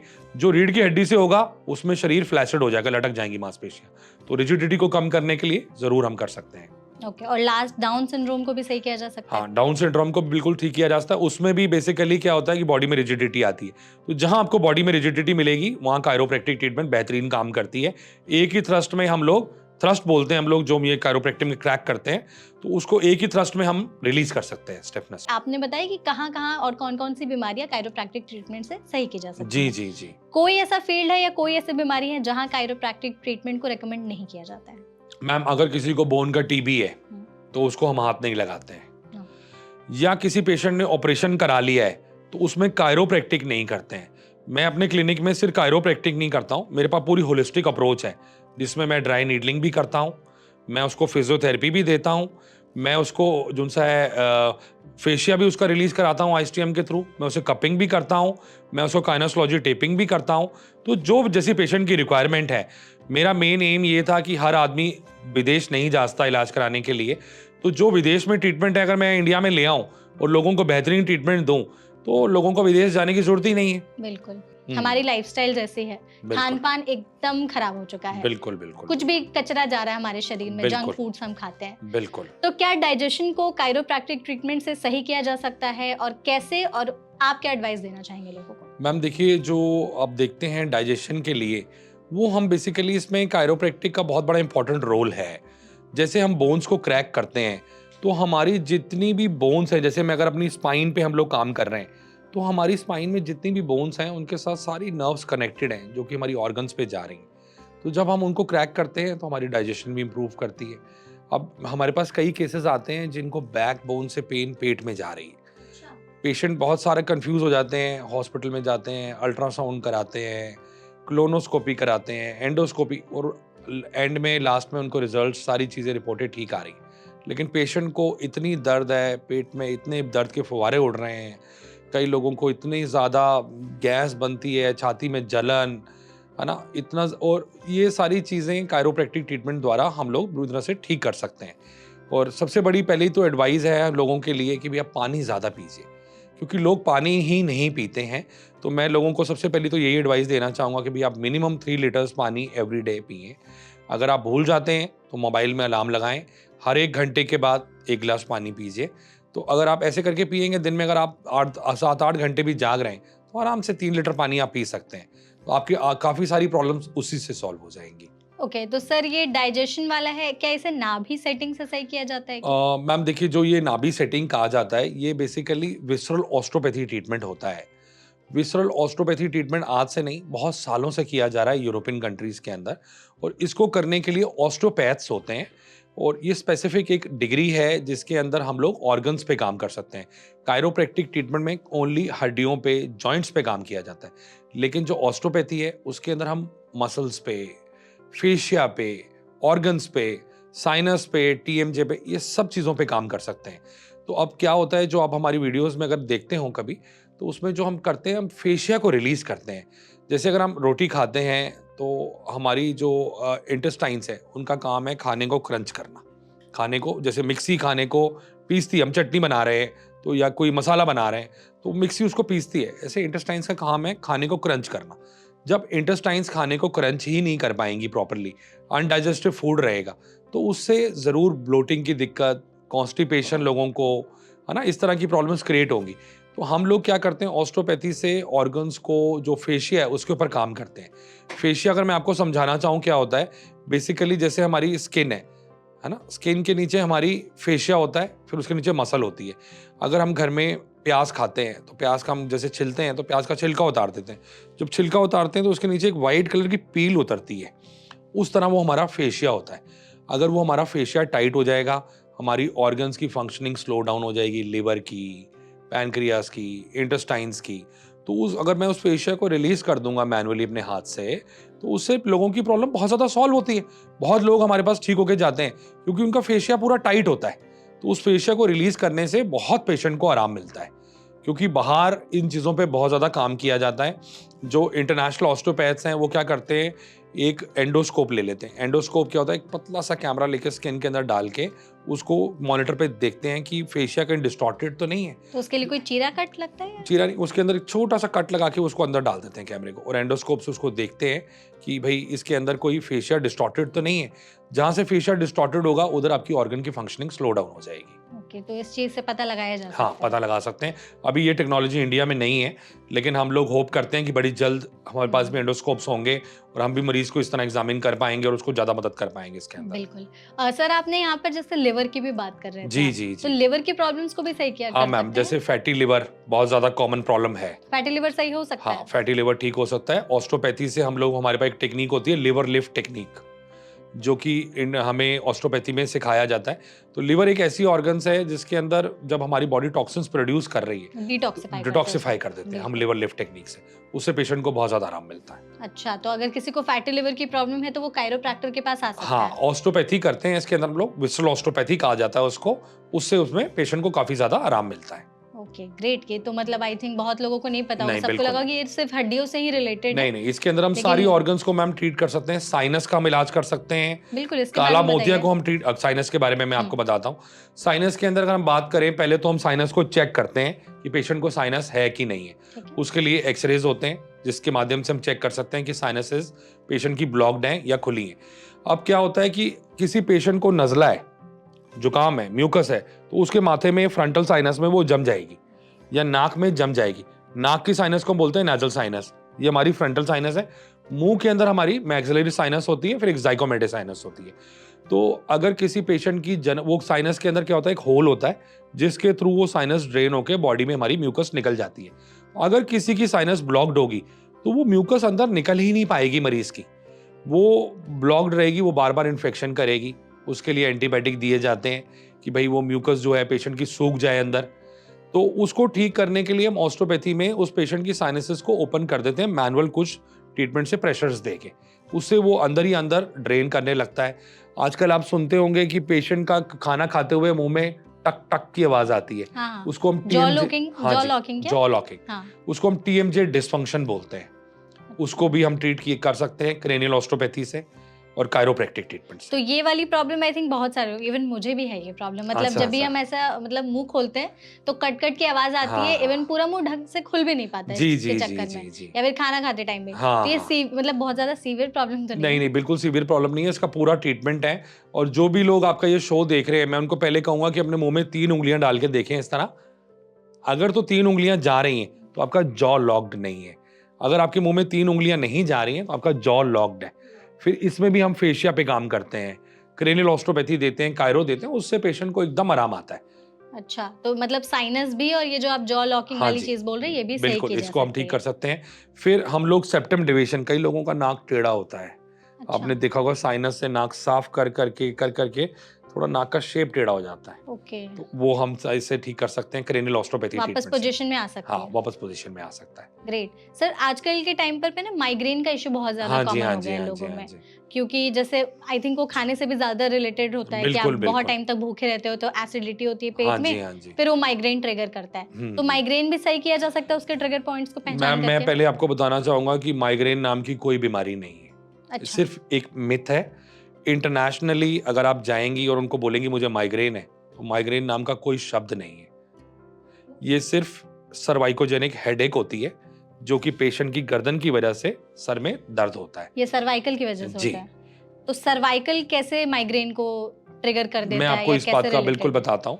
देखिए, आप क्या होता है, ये हमारे पीछे, जैसे जो लोग सारा दिन कंप्यूटर पे बैठे हैं ऐसे गर्दन करके, उनका ये पूरा पूरा पूरा पीछे का फेशिया टाइट हो जाता है, या उनके वर्टिब्रास रोटेट हो जाते हैं, उनकी डिस्क प्रोट्रूड करके बाहर आ जाती है। अगर मैं आपको दिखाना चाहूँ तो मेरे पास एक मॉडल है जिसके थ्रू मैं आप लोगों को थोड़ा सा दिखाना चाहूँगा। जैसे कि मेरे पास मॉडल है, इसके अंदर ये हमारे वर्टिब्रास इस तरह दिखते हैं। अगर मैं अपनी गर्दन में यहाँ इन दोनों को लगा लूँ साइड पे, ये मेरे गर्दन के वर्टिब्रा है, ठीक है जी। अब इसमें होता क्या है, इन वर्टिब्रास के अंदर अगर मैं अपनी गर्दन को बहुत ज़्यादा इस तरह से झुका रहा हूँ आगे, तो ये मेरा वर्टिब्रा एंटी क्लॉकवाइज चला जाएगा, ये वर्टिब्रा क्लॉकवाइज चला जाएगा। जब ये दो वर्टिब्रा घूम जाएंगे तो ये हमारी डिस्क है जिसको ऑपरेट किया जाता है। ये डिस्क है बिल्कुल जेली लाइक, है ना। अब जब ये दो वर्टिब्रा घूम जाएंगे, ये हमारी नर्व है जो हमारे दिमाग में जा रही है, जो हमें दर्द का एहसास दिलाती है। अब जब ये वर्टिब्रास घूम जाएंगे तो इसको बायोमैकेनिकल डिसऑर्डर कहते हैं। ये डिस्क इस तरह से निकल के बाहर आके नस को दबाएगी, इसी को सर्जरी में ऑपरेट करके सर्जन काट देता है। इसको बोलते हैं हम डिस्क बल्ज, जो आप एमआरआई में अक्सर लोग पढ़ते हैं, डिस्क बल्ज हो गया, वो ये है disc bulge, disc herniation, disc bulge. और ये एनुलस है, इसको एनुलर टीयर करके बाहर आके फट जाती है डिस्क। अगर ये डिस्क इतनी नरम है, अगर ये मेरी कमर के अंदर मैं 70 किलो से ऊपर वेट उठा लूं तो ये डिस्क फट जाएगी। तो अगर सर्जरी, मतलब आपने कहा कि सर्जन जो है वो सर्जरी करके निकाल देते हैं, कायरोप्रैक्टर इसको कैसे सही करता है? कायरोप्रैक्टर कैसे करेगा, पहले आपको मैंने क्या बताया कि आपका एक वर्टिब्रा इधर को घूमा एंटी क्लॉकवाइज, दूसरा वर्टिब्रा इधर को घूमा, अब मैंने अगर ऑपरेशन करके इस डिस्क को काट दिया, ठीक है, लेकिन मैं जो ये घूमे हुए वर्टिब्रा हैं उनको तो सीधा नहीं कर पाया। आपका बायोमैकेनिकल डिसऑर्डर तो क्रिएट जो हुआ था बॉडी में उसको तो ठीक नहीं कर पाया। तो अगर मैं ये जो घूमे हुए वर्टिब्रा हैं इनको सीधा कर दूं तो जो आपकी डिस्क के ऊपर प्रेशर आ रहा था वर्टिब्रास की वजह से, तो वो रूट कॉज को हम खत्म करते हैं। मैंने आपको बताया कि हम रूट कॉज को ट्रीट करते हैं। इसके अंदर एलोपैथिक मेडिसिन या आयुर्वेदिक या होम्योपैथिक में सिर्फ पेन किलर्स दी जाती हैं जिससे इन नसों को सुन्न किया जाता है, आपके वर्टिब्रास को सीधा नहीं किया जाता।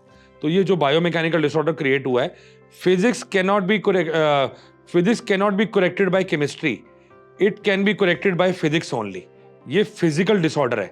आप जितने मर्जी केमिकल्स दे दीजिए, ये आप सिर्फ दर्द को दबा सकते हैं, इसको सीधा नहीं कर सकते घूमे हुए वर्टिब्रास को कभी। तो सर जैसे आप पूरा आपने सर्वाइकल का प्रोसेस समझाया, तो आजकल लोगों में सर्वाइकल की प्रॉब्लम बहुत ज़्यादा है। आई थिंक आप ऑफिस में ही दूसरे तीसरे लोगों को पूछ लीजिए, मुझे कहेंगे सर्वाइकल का हाँ पेन जी, है। हाँ जी, हाँ जी। तो ये सर्वाइकल कैसे पूरी बॉडी को अफेक्ट कर रहा है और इसको हम कैसे सही कर सकते हैं? और बहुत सारे लोग ऐसा कहते हैं कि जिन्हें सर्वाइकल है, अगर वो कॉलर वाले कपड़े पहन लें, हैवी कपड़े पहन लें, नेकलेस पहन लिया या चोटी भी बांध ली तो उन्हें पेन होने लगता है। तो इस बात में कितनी सच्चाई है? ये बिल्कुल आप 100% ठीक पूछ रही हैं और ये बहुत ही अच्छा आपने सवाल पूछा है। ये कॉमनली रोज क्लिनिक में आके लोग हमारे से पूछते हैं। अभी जैसे मैंने आपको बताया कि एक आदमी के एवरेज सर का वेट 3.5 से 4.5 किलो होता है। जब हम गर्दन को बहुत ज़्यादा झुकाते हैं तो कुदरत ने तो इन छोटे छोटे वर्टिब्रास को बनाया था सिर्फ सर का वजन उठाने के लिए। उसको नहीं पता था कि इंसान मोबाइल देखेगा सारा दिन, उसको नहीं पता था कि इंसान सारा दिन लैपटॉप चलाएगा या वो सारा दिन लिखेगा बैठ के, गेम खेलेगा, तो ये सारी एक्टिविटीज़ करेगा। तो जब हम इस सर को ऐसे आगे की तरफ झुकाते हैं तो ये ग्रेविटेशनल फोर्स सर के ऊपर पड़ता है जिससे सर का वजन 4.5 किलो से 9 किलो पहुंच जाता है। तो जब उन छोटे छोटे वर्टिब्रास के ऊपर मैं 9 किलो वजन डाल दूंगा तो वो नरम सी डिस्क है, उसके अंदर इतनी ताकत नहीं है, वो वर्टिब्रा में इतनी ताकत नहीं है, वो डिस्क निकल के बाहर आके नसों को दबाएगी। जब वो नसों को दबाएगी तो पेशेंट को बाजुओं में दर्द जाएगी, सुन्न होने लगेंगे हाथ, आंखें भारी होंगी, सर भारी होगा, पेशेंट को कान में सीटी की आवाज़ सुनाई देती है जिसे हम टेनेटस बोलते हैं। बड़ी कॉमन प्रॉब्लम है ये लोगों को और ये सारी दिक्कतें बहुत ज़्यादा लोगों को आती हैं इसकी वजह से, सर्वाइकल की वजह से। वॉमिटिंग, चक्कर बड़े आते हैं। और दूसरी चीज़ जो आपने पूछी कि भाई लोग नेकलेस पहनते हैं या वो जो चोटी कर लेते हैं, क्योंकि पहले ही उनके सर की वजह से उनकी डिस्क प्रोट्रूड करके बाहर है, तो मैं अगर ऊपर चोटी कर लूँगा या सर पे हेलमेट पहन लूँगा तो वो वज़न भी तो मेरी गर्दन के वर्टिब्रास को ही उठाना पड़ेगा। तो वो सारी चीज़ें उसी की वजह से उसको डिस्कम्फर्ट और फील होता है। सर में पूरी दर्द होती है क्योंकि सारी खिंच जाती हैं। मैं सारा दिन ऐसे करके बैठा हूँ तो ये मेरा पूरा फेशिया खिंच जाएगा।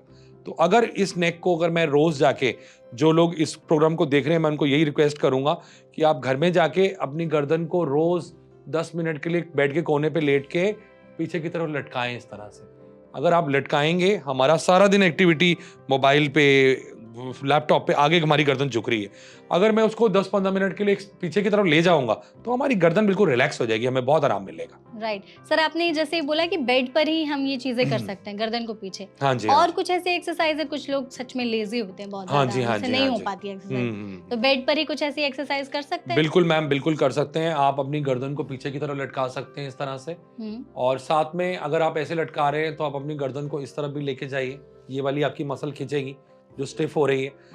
बेड पे लिटाने के लिए मैं क्यों कह रहा हूँ, क्योंकि जब आप बेड पे लेट के एक्सरसाइजेस करते हैं तो मैं जब बैठ के कर रहा हूँ तो मैं अगेंस्ट ग्रेविटी कर रहा हूँ, और अगर मैं ये लेट के करूँगा तो टुवर्ड्स ग्रेविटी करूँगा। मेरी रेंज ऑफ मोशन बढ़ेगी, मेरी गर्दन ज़्यादा जाएगी और मेरी स्टिफनेस जल्दी ख़त्म हो जाएगी। दोनों तरफ साइड रोटेशन कर सकते हैं, नेक को पूरा हाइपर एक्सटेंशन में लेके जा सकते हैं, साइड फ्लेक्शन कर सकते हैं दोनों तरफ। ये सारी, कंधों को दोनों हाथ सर के पीछे रख के दोनों हाथों को खोलें। बहुत पेशेंट आते हैं जिनके कंधे जाम है, शुगर की वजह से कपड़े पहनने में दिक्कत, कंधे जाम होने की वजह से। शुगर की वजह से 90% लोगों को शुगर की वजह से कंधे जाम हो जाते हैं। उनका ओवरहेड मूवमेंट्स नहीं कर पाते हैं। ओके, तो उनको कैसे सही कर सकते हैं? उनको सही करने के लिए जैसे आप दोनों हाथों में हाथ लेके लेट के बेड पे हाथ दोनों ऊपर उठाएं, या आप ऐसे खड़े होकर दीवार के सहारे अपनी उंगलियां चलाएं धीरे धीरे करके। ठीक है, तो उससे आप अपने शोल्डर्स को बेटर कर सकते हैं। ओके, ये आपने काफी अच्छी चीज बताई। आई थिंक जो भी हमारे ऑडियंस इस वीडियो को देख रहे हाँ होंगे जी, वो हाँ जी। ट्राई जरूर करें अगर उन्हें ये प्रॉब्लम बिल्कुल बिल्कुल, जहां तक डिस्कम्फर्ट ना हो वहीं तक मूवमेंट करनी है। अगर आपका हाथ पहली बारी में ये नहीं कि पूरा ऊपर उठ जाएगा, आपको धीरे धीरे करके हर रोज 2 से 3 डिग्री रेंज बढ़ानी है। जैसे अगर आप अपना हाथ ऊपर लेके जा रहे हैं तो आपने एक वहां निशान लगा लेना कि मेरा हाथ आज यहाँ तक गया है। अगले दिन फिर कोशिश करें उसको थोड़ा और ऊपर लेके जाएं उस निशान से, फिर आप लगा लें कि आज मैंने और आगे लेके जाना है इसको। तो धीरे धीरे करके आपका हाथ कंधा खुल जाएगा, आपको कपड़े पहनने में आसानी होने लगेगी, कंघी करने में आसानी होने लगेगी। पीछे कई लोगों को बटुआ निकालने में दिक्कत होती है, तो ये सब चीज़ों में बहुत ही आराम मिलेगा आपको। ओके सर, एक और चीज़ है, जो लोग बहुत लंबे टाइम तक बैठे रहते हैं हम्म, तो उनके पैर में झनझनी की प्रॉब्लम हो जाती है, पैर में हम्म, मतलब पैर सन हो जाता है, या ऐसा लगता है कि पैरों पर चींटी चल रही है, ये वाली जी प्रॉब्लम। जी जी जी। तो इसके लिए क्या एडवाइस, और क्या इसे भी सही कर सकते हैं कायरोप्रैक्टिक से? बिल्कुल मैम, जो चींटी चलती है बेसिकली वो डिस्क नस को दबाती है, जिसकी वजह से पेशेंट का जो न्यूरोट्रांसमीटर्स, हमारा दिमाग जो है वो कुछ करंट भेज रहा है स्पाइनल कॉर्ड को, लेकिन वो डिस्क बाहर आने की वजह से वो करंट नसों के अंदर नहीं जा रहा है, वो ब्लॉक हो गई है नर्व। तो इसके लिए सबसे अच्छी एक्सरसाइज जो है, आपने कुछ नहीं करना है, घर में आप इलाज कर सकते हैं अपना। आप 2 बकेट पानी की ले लें, एक में थोड़ा ठंडा पानी डालें, एक में थोड़ा गर्म डालें। तो अगर आपके दोनों पैरों में है झंझनाहट, तो ये शुगर वालों के लिए भी है, जिनको डायबिटिक न्यूरोपैथी की वजह से पैरों में झंझनाहट है, तो वो 5 मिनट पैर को ठंडे में रखें, 5 मिनट इसको गर्म में रखें, फिर उन बाल्टियों को इंटरचेंज कर लें। तो ओके, ये एक्सरसाइजेस कर सकते हैं वो लोग, इससे आराम मिलेगा। बहुत आराम मिलेगा। झंझनाहट आपकी, इसको हम कॉन्ट्रास्ट बात बोलते हैं, और ये बहुत कॉमन चीज है और बड़ी आराम से आप कर सकते हैं घर के अंदर। इससे बहुत ही पेशेंट को आराम मिलेगा। ओके ग्रेट सर, पैरों से रिलेटेड ना एक और चीज है, हाँ जी, हाँ जी। जैसे रेस्टलेस लेग सिंड्रोम बोलते हैं। हाँ, हाँ। रात में सोने वक्त पैरों में क्रैम्प्स होते हैं, ऐसा लगता है कि पैरों को बस कोई, मतलब पैरों में अजीब सी ऐंठन होने लगती जी है, जी जी और जी। जब तक पैरों पर कोई मसाज ना करे उन्हें नींद नहीं आती है। बिल्कुल ठीक कह रही हैं तो आप। क्या इसको भी सही कर सकते हैं? बिल्कुल ठीक कर सकते हैं मैम। देखिए, इसके लिए कई कारण रहते हैं, या तो पेशेंट का विटामिन का B12 कम हो, या उसकी बॉडी का इलेक्ट्रोलाइट बैलेंस बिगड़ा हो, या उसको शियाटिका की वजह से कोई नर्व कंप्रेशन आ रहा हो। तो इसको ठीक करने के लिए अगर किसी को भी क्रैम्प आता है तो हम पेशेंट को कहते हैं, जैसे अगर आपकी काफ मसल में क्रैम्प आ रहा है तो आपकी एकदम ऐसे पैर ऐसे हो जाता है, तो आप उसको अपोजिट डायरेक्शन में ले जाएं, पैर को थोड़ा मूवमेंट करके देखें, उससे पैर आपका रिलीज हो जाएगा। और उस चीज़ को थोड़ा सा रब करें, अगर काफ मसल में आ रहा है तो आप 2-4 मिनट के लिए उसको मसल लें, उससे आपका पैर नॉर्मल हो जाएगा। और इलेक्ट्रोलाइट अगर आपका बैलेंस बिगड़ा हुआ है तो आप थोड़ा नमक ज़्यादा लें, चीनी ज़्यादा लें, तो वो आपको टेस्ट कराने पड़ेंगे B12, इलेक्ट्रोलाइट बैलेंस का, सोडियम पोटेशियम आपकी बॉडी में नॉर्मल है या नहीं है। तो उससे भी होती है हाँ जी, प्रॉब्लम। बिल्कुल। और सर, नस पर नस चढ़ने वाली प्रॉब्लम, कई लोगों के साथ क्या होता है कि पैर के जो उंगलियां हैं वो अगर एक दूसरे पे ऐसे चढ़ गई तो ये ऐसे ही रह जाएंगी जब तक आप उसको फोर्सफुली हटाओ नहीं तो। बिल्कुल बिल्कुल और मैम। नॉर्मल ऐसे नस पे नस चढ़ने वाली प्रॉब्लम तो आई गेस बहुत लोगों के साथ बिल्कुल होती बिल्कुल होगी। बिल्कुल। इसको भी सही कर सकते हैं? इसको भी बिल्कुल ठीक कर सकते हैं। उसके लिए कारण हमें देखना पड़ता है कि B12 की कमी की वजह से हो रहा है ये, या उसकी बॉडी में इलेक्ट्रोलाइट बैलेंस कम है। तो नस पे नस चढ़ना बहुत ही कॉमन प्रॉब्लम है। इसके अंदर क्या होता है, आजकल लेडीज में ये प्रॉब्लम बहुत कॉमन है, क्योंकि यूरिक एसिड बहुत ज़्यादा लोगों का हाई रहता है। उससे एक बीमारी होती है जो हेलस वैल्गस। उसमें क्या होता है, जैसे ये मेरा अंगूठा है पैर का और ये मेरी उंगली है, तो ये क्या करती है, उंगली धीरे धीरे ऐसे इसके ऊपर चढ़ने लगती है, तो लोगों को वी शेप की चप्पल पहनने में दिक्कत आने लगती है, जूते पहनने में दिक्कत आने लगती है। तो इसके लिए बड़ा सिंपल सा इलाज है, आपने कुछ नहीं करना है, आपने दोनों पैरों के बीच में, दोनों उंगलियों के बीच में थोड़ी रुई फंसा लेनी है और उसके ऊपर टेप लगा देनी है, और आप ये रात को लगा के सोएं, आपको आपका बिल्कुल हेलस वैल्गस ठीक हो जाएगा। आपको कोई दवाइयाँ नहीं खानी, कोई सर्जरी नहीं करानी। अच्छा, आराम मिल जाएगा बिल्कुल इससे। बिल्कुल बिल्कुल। सर, आपने चप्पल की बात की, हाँ जी, हाँ क्या जी। फुटवेयर सिलेक्शन भी इम्पोर्टेंट होता है? बहुत इंपॉर्टेंट है मैम फुटवेयर सिलेक्शन। एक कैसे? तो जब हम चलते हैं तो हमारा सारा वजन हमारे पैरों पे आ रहा है ना। तो जब हमारे, अगर क्या होता है कि आजकल हम देखते हैं कि आगे से बिल्कुल पॉइंटेड शूज लोग पहन लेते हैं, तो उसमें हमारे पैरों को खुलने की जगह नहीं मिलती।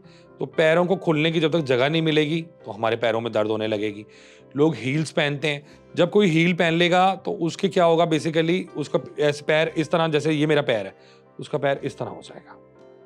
जब उसका पीछे से पैर उठ गया तो उसका पेल्विस भी आगे आ गया, तो फिर उससे उसको स्कोलोसिस, फंक्शनल स्कोलोसिस डेवलप होने की, लिम्ब लेंथ शॉर्ट होने की दिक्कत होगी। आजकल एड़ी दर्द के बड़े पेशेंट आ रहे हैं हमारे पास, कैल्केनियम स्पर बोलते हैं उसको। कई सुबह उठ के कदम पेशेंट लंगड़ा के चलता है, एकदम जैसे उठता है सुबह तो 2-4-5 कदम वो लंगड़ाता है, फिर उसके पैर फुट में वेट लेने लगती है उसकी एड़ियाँ। तो वो भी प्रॉब्लम बहुत ज़्यादा कॉमन है हील्स पहनने की वजह से। तो ये काफ़ी सारी चीज़ें हैं जिससे लोगों को दिक्कत आती है। ठीक है सर, आप अभी जैसे आपने शाइटिका की बात की, हाँ जी, हाँ जी। इसको कैसे ठीक कर सकते हैं? शियाटिका के लिए मैम बहुत ही अच्छा इलाज है। अगर आप जो सा है घर पे भी ट्रीटमेंट करना चाहें तो आप शियाटिका का ट्रीटमेंट कर सकते हैं। सबसे बड़ी बात कि आप शियाटिका के लिए, अगर आपके हाथों में कोई ताकत है तो आप लटकें थोड़ी देर के लिए। कोई भी, अगर हमारे घर में चौखट होती है उसके ऊपर हम लटकें, उससे डीकम्प्रेशन होता है स्पाइन के अंदर। जो वर्टिब्राज हैं उनके बीच में स्पेस क्रिएट होनी शुरू हो जाती है, क्योंकि ग्रेविटी हमें नीचे पुल करती है और हमने ऊपर से अपनी बॉडी को पकड़ा हुआ है, तो उससे वो स्पेस क्रिएट होती है। और अगर जैसी को सियाटिका है तो स्पाइनल एक्सरसाइजेस बड़ी इजी हैं, वो कर सकता है। कुछ वो आप एक्सरसाइजेस बताना चाहेंगे? हाँ, ज़रूर मैं बताना चाहूँगा। सियाटिका के लिए पहली एक्सरसाइजेज है कि आप सीधा बेड पे लेट जाएं। लेट के आप दोनों अपने घुटने मोड़ लें, हाथ दोनों सीधे रखें, अपनी कमर को 10 दफ़ा ऊपर उठाएं, 10 दफ़ा नीचे लेके आएं। इसको हम स्पाइनल ब्रिजिंग बोलते हैं। ये बहुत ही अच्छी एक्सरसाइज है सियाटिका के लिए। दूसरी सियाटिका के लिए मैं एक्सरसाइज बताना चाहूँगा कि आप दोनों घुटने मोड़ लें। इसको हम साइड प्लैंक बोलते हैं। अपन लोअर बॉडी को हम एक तरफ लेके जाएं, अपर बॉडी को एक तरफ लेके जाएं। इससे पेशेंट को जो सियाटिका डिस्कम्प्रेशन है उसमें बहुत ज़्यादा आराम मिलेगा। तीसरा, जैसे अगर आपको सियाटिका है, आप अपने घुटने को इसके ऊपर रख लें और लेट के इस टांग को अपनी बॉडी की तरफ खींचने की कोशिश करें। फिर अगर आपको दूसरी टांग में भी आ रही है तो इस घुटने को इसके ऊपर रख लें, यहाँ से हाथ को पकड़ें, बॉडी को अपनी तरफ खींचने की कोशिश करें। तो उससे वो सियाटिक की नर्व का जो प्रेशर है वो आपका रिलीज हो जाएगा और जो आपको सियाटिक की दर्द आ रही है वो पूरी तरह से आपकी चली जाएगी। थैंक यू सर, आपने काफ़ी अच्छा एक्सरसाइज बताया। आई थिंक बहुत सारे लोगों को प्रॉब्लम होगी, जी, तो उनके जी, लिए जी। बहुत हेल्पफुल होगी नहीं, बिल्कुल, ये वीडियो। बिल्कुल। सर, एक और चीज़ है, बहुत सारे लोगों के साथ क्या होता है ना कि हाथ की ये जो हड्डी रहती है यहाँ पर, हाँ ये जी, हाँ निकल जी। जाती है। हाँ। तो ये क्यों होती है? मैम, इसको हम लोग बेसिकली गैंग्लियन कहते हैं। ये बड़ी कॉमन प्रॉब्लम है। कई बार ये नर्व के ऊपर हो जाता है। ज़्यादातर क्या होता है कि गैंग्लियन की वजह से कई लोगों को उंगलियों में सूनापन भी आने लगता है। तो इसके अंदर अगर ये गैंग्लियन ज़्यादा बड़ा नहीं है तो हम इसको एक्यूपेंचर की नीडल डाल के पंचर कर देते हैं। उससे वो पेशेंट का गैंग्लियन बिल्कुल पूरी तरह से खत्म हो तो जाता है। मतलब ये कोई प्रॉब्लम तो नहीं है? नहीं, ऐसी कोई बहुत बड़ी, वो अगर नर्व पे प्रेशर डालने लगेगी तो उंगलियों में सुनपन आने लगेगा मरीज को। ये 3 नर्व हैं, इधर से रेडियल नर्व जा रही है, इधर से मीडियल जा रही है, इधर से अल्नर नर्व जा रही है। तो गैंग्लियन जिस तरफ आएगा उस नर्व को प्रेस करेगा, वो मूवमेंट कम करने लगेंगी, कमजोरी आने लगेगी उन उंगलियों के ऊपर। तो उसको बहुत ही आसान तरीका है ट्रीट करने का। कई लोगों का तो अपने आप टाइम के साथ वो गैंग्लियन बैठ जाता है, उसमें कुछ करने की जरूरत ही नहीं पड़ती है। अच्छा, हम्म। तो सर एक और चीज़ है कि उम्र जैसे जैसे बढ़ती है लोगों में, तो पोस्चर उनका ऐसे हो जाता है। बहुत सारे जितने भी बूढ़े लोग हैं, कूब बोलते हैं कि कूब निकल गया है या फिर जी पीछे जी शरीर जी में, जी। इसको भी सही कर सकते हैं? हाँ, कूब निकलने के लिए मैम बड़ी एक अच्छी एक्सरसाइजेज है जो मैं आपको बताना चाहूँगा। कुछ नहीं करना है आपको, दोनों हाथ अपनी रीढ़ की हड्डी के पीछे कर लेना है और अपने कंधों को इस तरह पीछे स्ट्रेच करना है आपको। कितनी देर के लिए? 2 4 5 सेकंड के लिए करना है। ठीक देखिए है। कितना देर लग रही, 2 सेकंड भी नहीं और लग रहा। कितने बार इस चीज़ को दिन में रिपीट 3 करना से 4 बारी आप करें। जिनके कंधे आगे आ गए हैं या स्पाइन झुक गई है, रुक गई? उन लोगों के लिए एक्सरसाइज है। दोनों हाथ कमर के पीछे करके दोनों शोल्डर्स को आप स्ट्रेच करें। इससे आपकी चेस्ट पूरी बाहर आ जाएगी, कंधे पीछे चले जाएंगे। सर्वाइकल भी आपको हो रहा है, आपकी गर्दन ऐसे प्रोट्रूड कर रही है, गर्दन भी पीछे आ जाएगी। पीछे आ जाएगी। ग्रेट। एक और चीज़ है सर, बहुत ज़्यादा लोगों के मन में सवाल होता है कि क्या प्रेगनेंसी के टाइम पर कायरोप्रैक्टिक रिकमेंड की जाती है? कोई पेन हो गया या डिस्कम्फर्ट हो गए तो सही हो सकता है? मैम, इनिशियली हम लोग जब मिस कैरेज होने का डर रहता है, जो फर्स्ट ट्राइमेस्टर होता है, सेकंड ट्राइमेस्टर में हम कर सकते हैं, थर्ड ट्राइमेस्टर में हम नहीं करते हैं। तो कायरोप्रैक्टिक के साथ में जैसे होलिस्टिक अप्रोच है तो आप वो चीज़ें ले सकते हैं। अगर किसी को बैक में पेन है तो उसको हम आइस पैक रेकमेंड करते हैं कि आप आइस पैक यूज़ करिए, उससे आपको काफ़ी आराम मिलेगा। आजकल इसके ऊपर स्पेशल फिजियोथेरेपी के अंदर पूरी गायनी की फील्ड बन गई है, जिसमें prenatal postnatal exercises पूरी टीच की जाती हैं। तो अगर आपके घर के आसपास कोई फिजियोथेरेपिस्ट है, गायनी फिजियोथेरेपिस्ट है, उसके पास आप विजिट करिए, prenatal postnatal exercises करिए, आपकी डिलीवरी भी नॉर्मल होगी, आपको उसके अंदर कंसीव करने में भी इजी रहेगा। तो बहुत चीज़ें आ गई हैं। तो आप अपने घर के आसपास कोई भी देख सकते हैं जो गायनी फिजियोथेरेपिस्ट है, उसके पास आप जाके उससे वो एक्सरसाइजेस सीख सकते हैं। Okay, great. एक और चीज़ है सर, आर्थराइटिस की प्रॉब्लम होती है। हाँ जी, हाँ जी। उसके अलावा भी ऐसे लोगों के घुटने में दर्द रहता है। हाँ जी, तो हाँ जी। आर्थराइटिस को भी कर सकते हैं सही या नहीं? बिल्कुल कर सकते हैं मैम। आर्थराइटिस में क्या होता है, जैसे हम लोग कायरोप्रैक्टर हैं, मैं कायरोप्रैक्टिक पॉइंट ऑफ व्यू से बात करूंगा।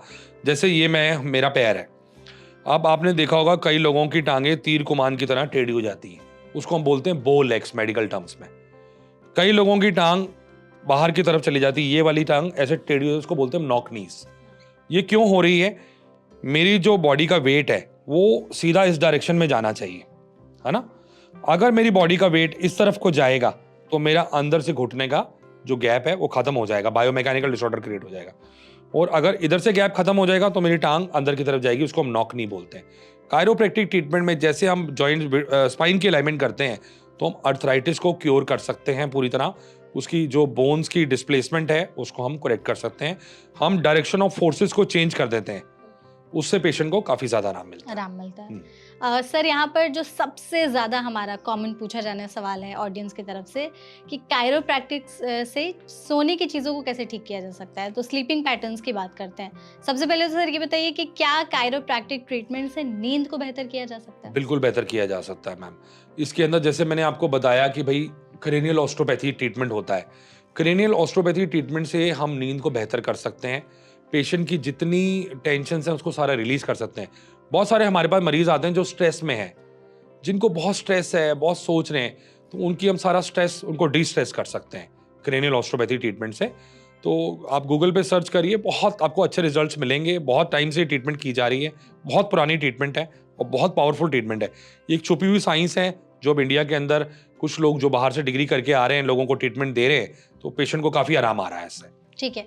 सर स्लीपिंग पैटर्न्स की बात करते हैं आप कि बहुत सारे लोग होते हैं कि करवट लेके सोते हैं या पीठ के बल सोते हैं, पेट के बल सोते हैं, या बहुत सारे लोग ऐसे होते हैं जो ट्रायंगल शेप में सोते हैं कि पैर इधर कर दिया, बॉडी इधर हो गई, या फिर कुछ लोग होते हैं एकदम ऐसे हो जाते हैं, बिल्कुल, है ना, बिल्कुल। पूरे सिकुड़ जाते हैं एकदम सोते वक्त। आपके अकॉर्डिंग क्या सही पोजीशन है सोने का? मैम पहले हम बात करें कि वो लोग ऐसे क्यों सो रहे हैं। जैसे आपने कहा वो सिकुड़ के सो रहे हैं या ट्रायंगुलर पोजीशन में सो रहे हैं, उनकी बॉडी में उस तरफ उनको कंफर्ट मिल रहा है।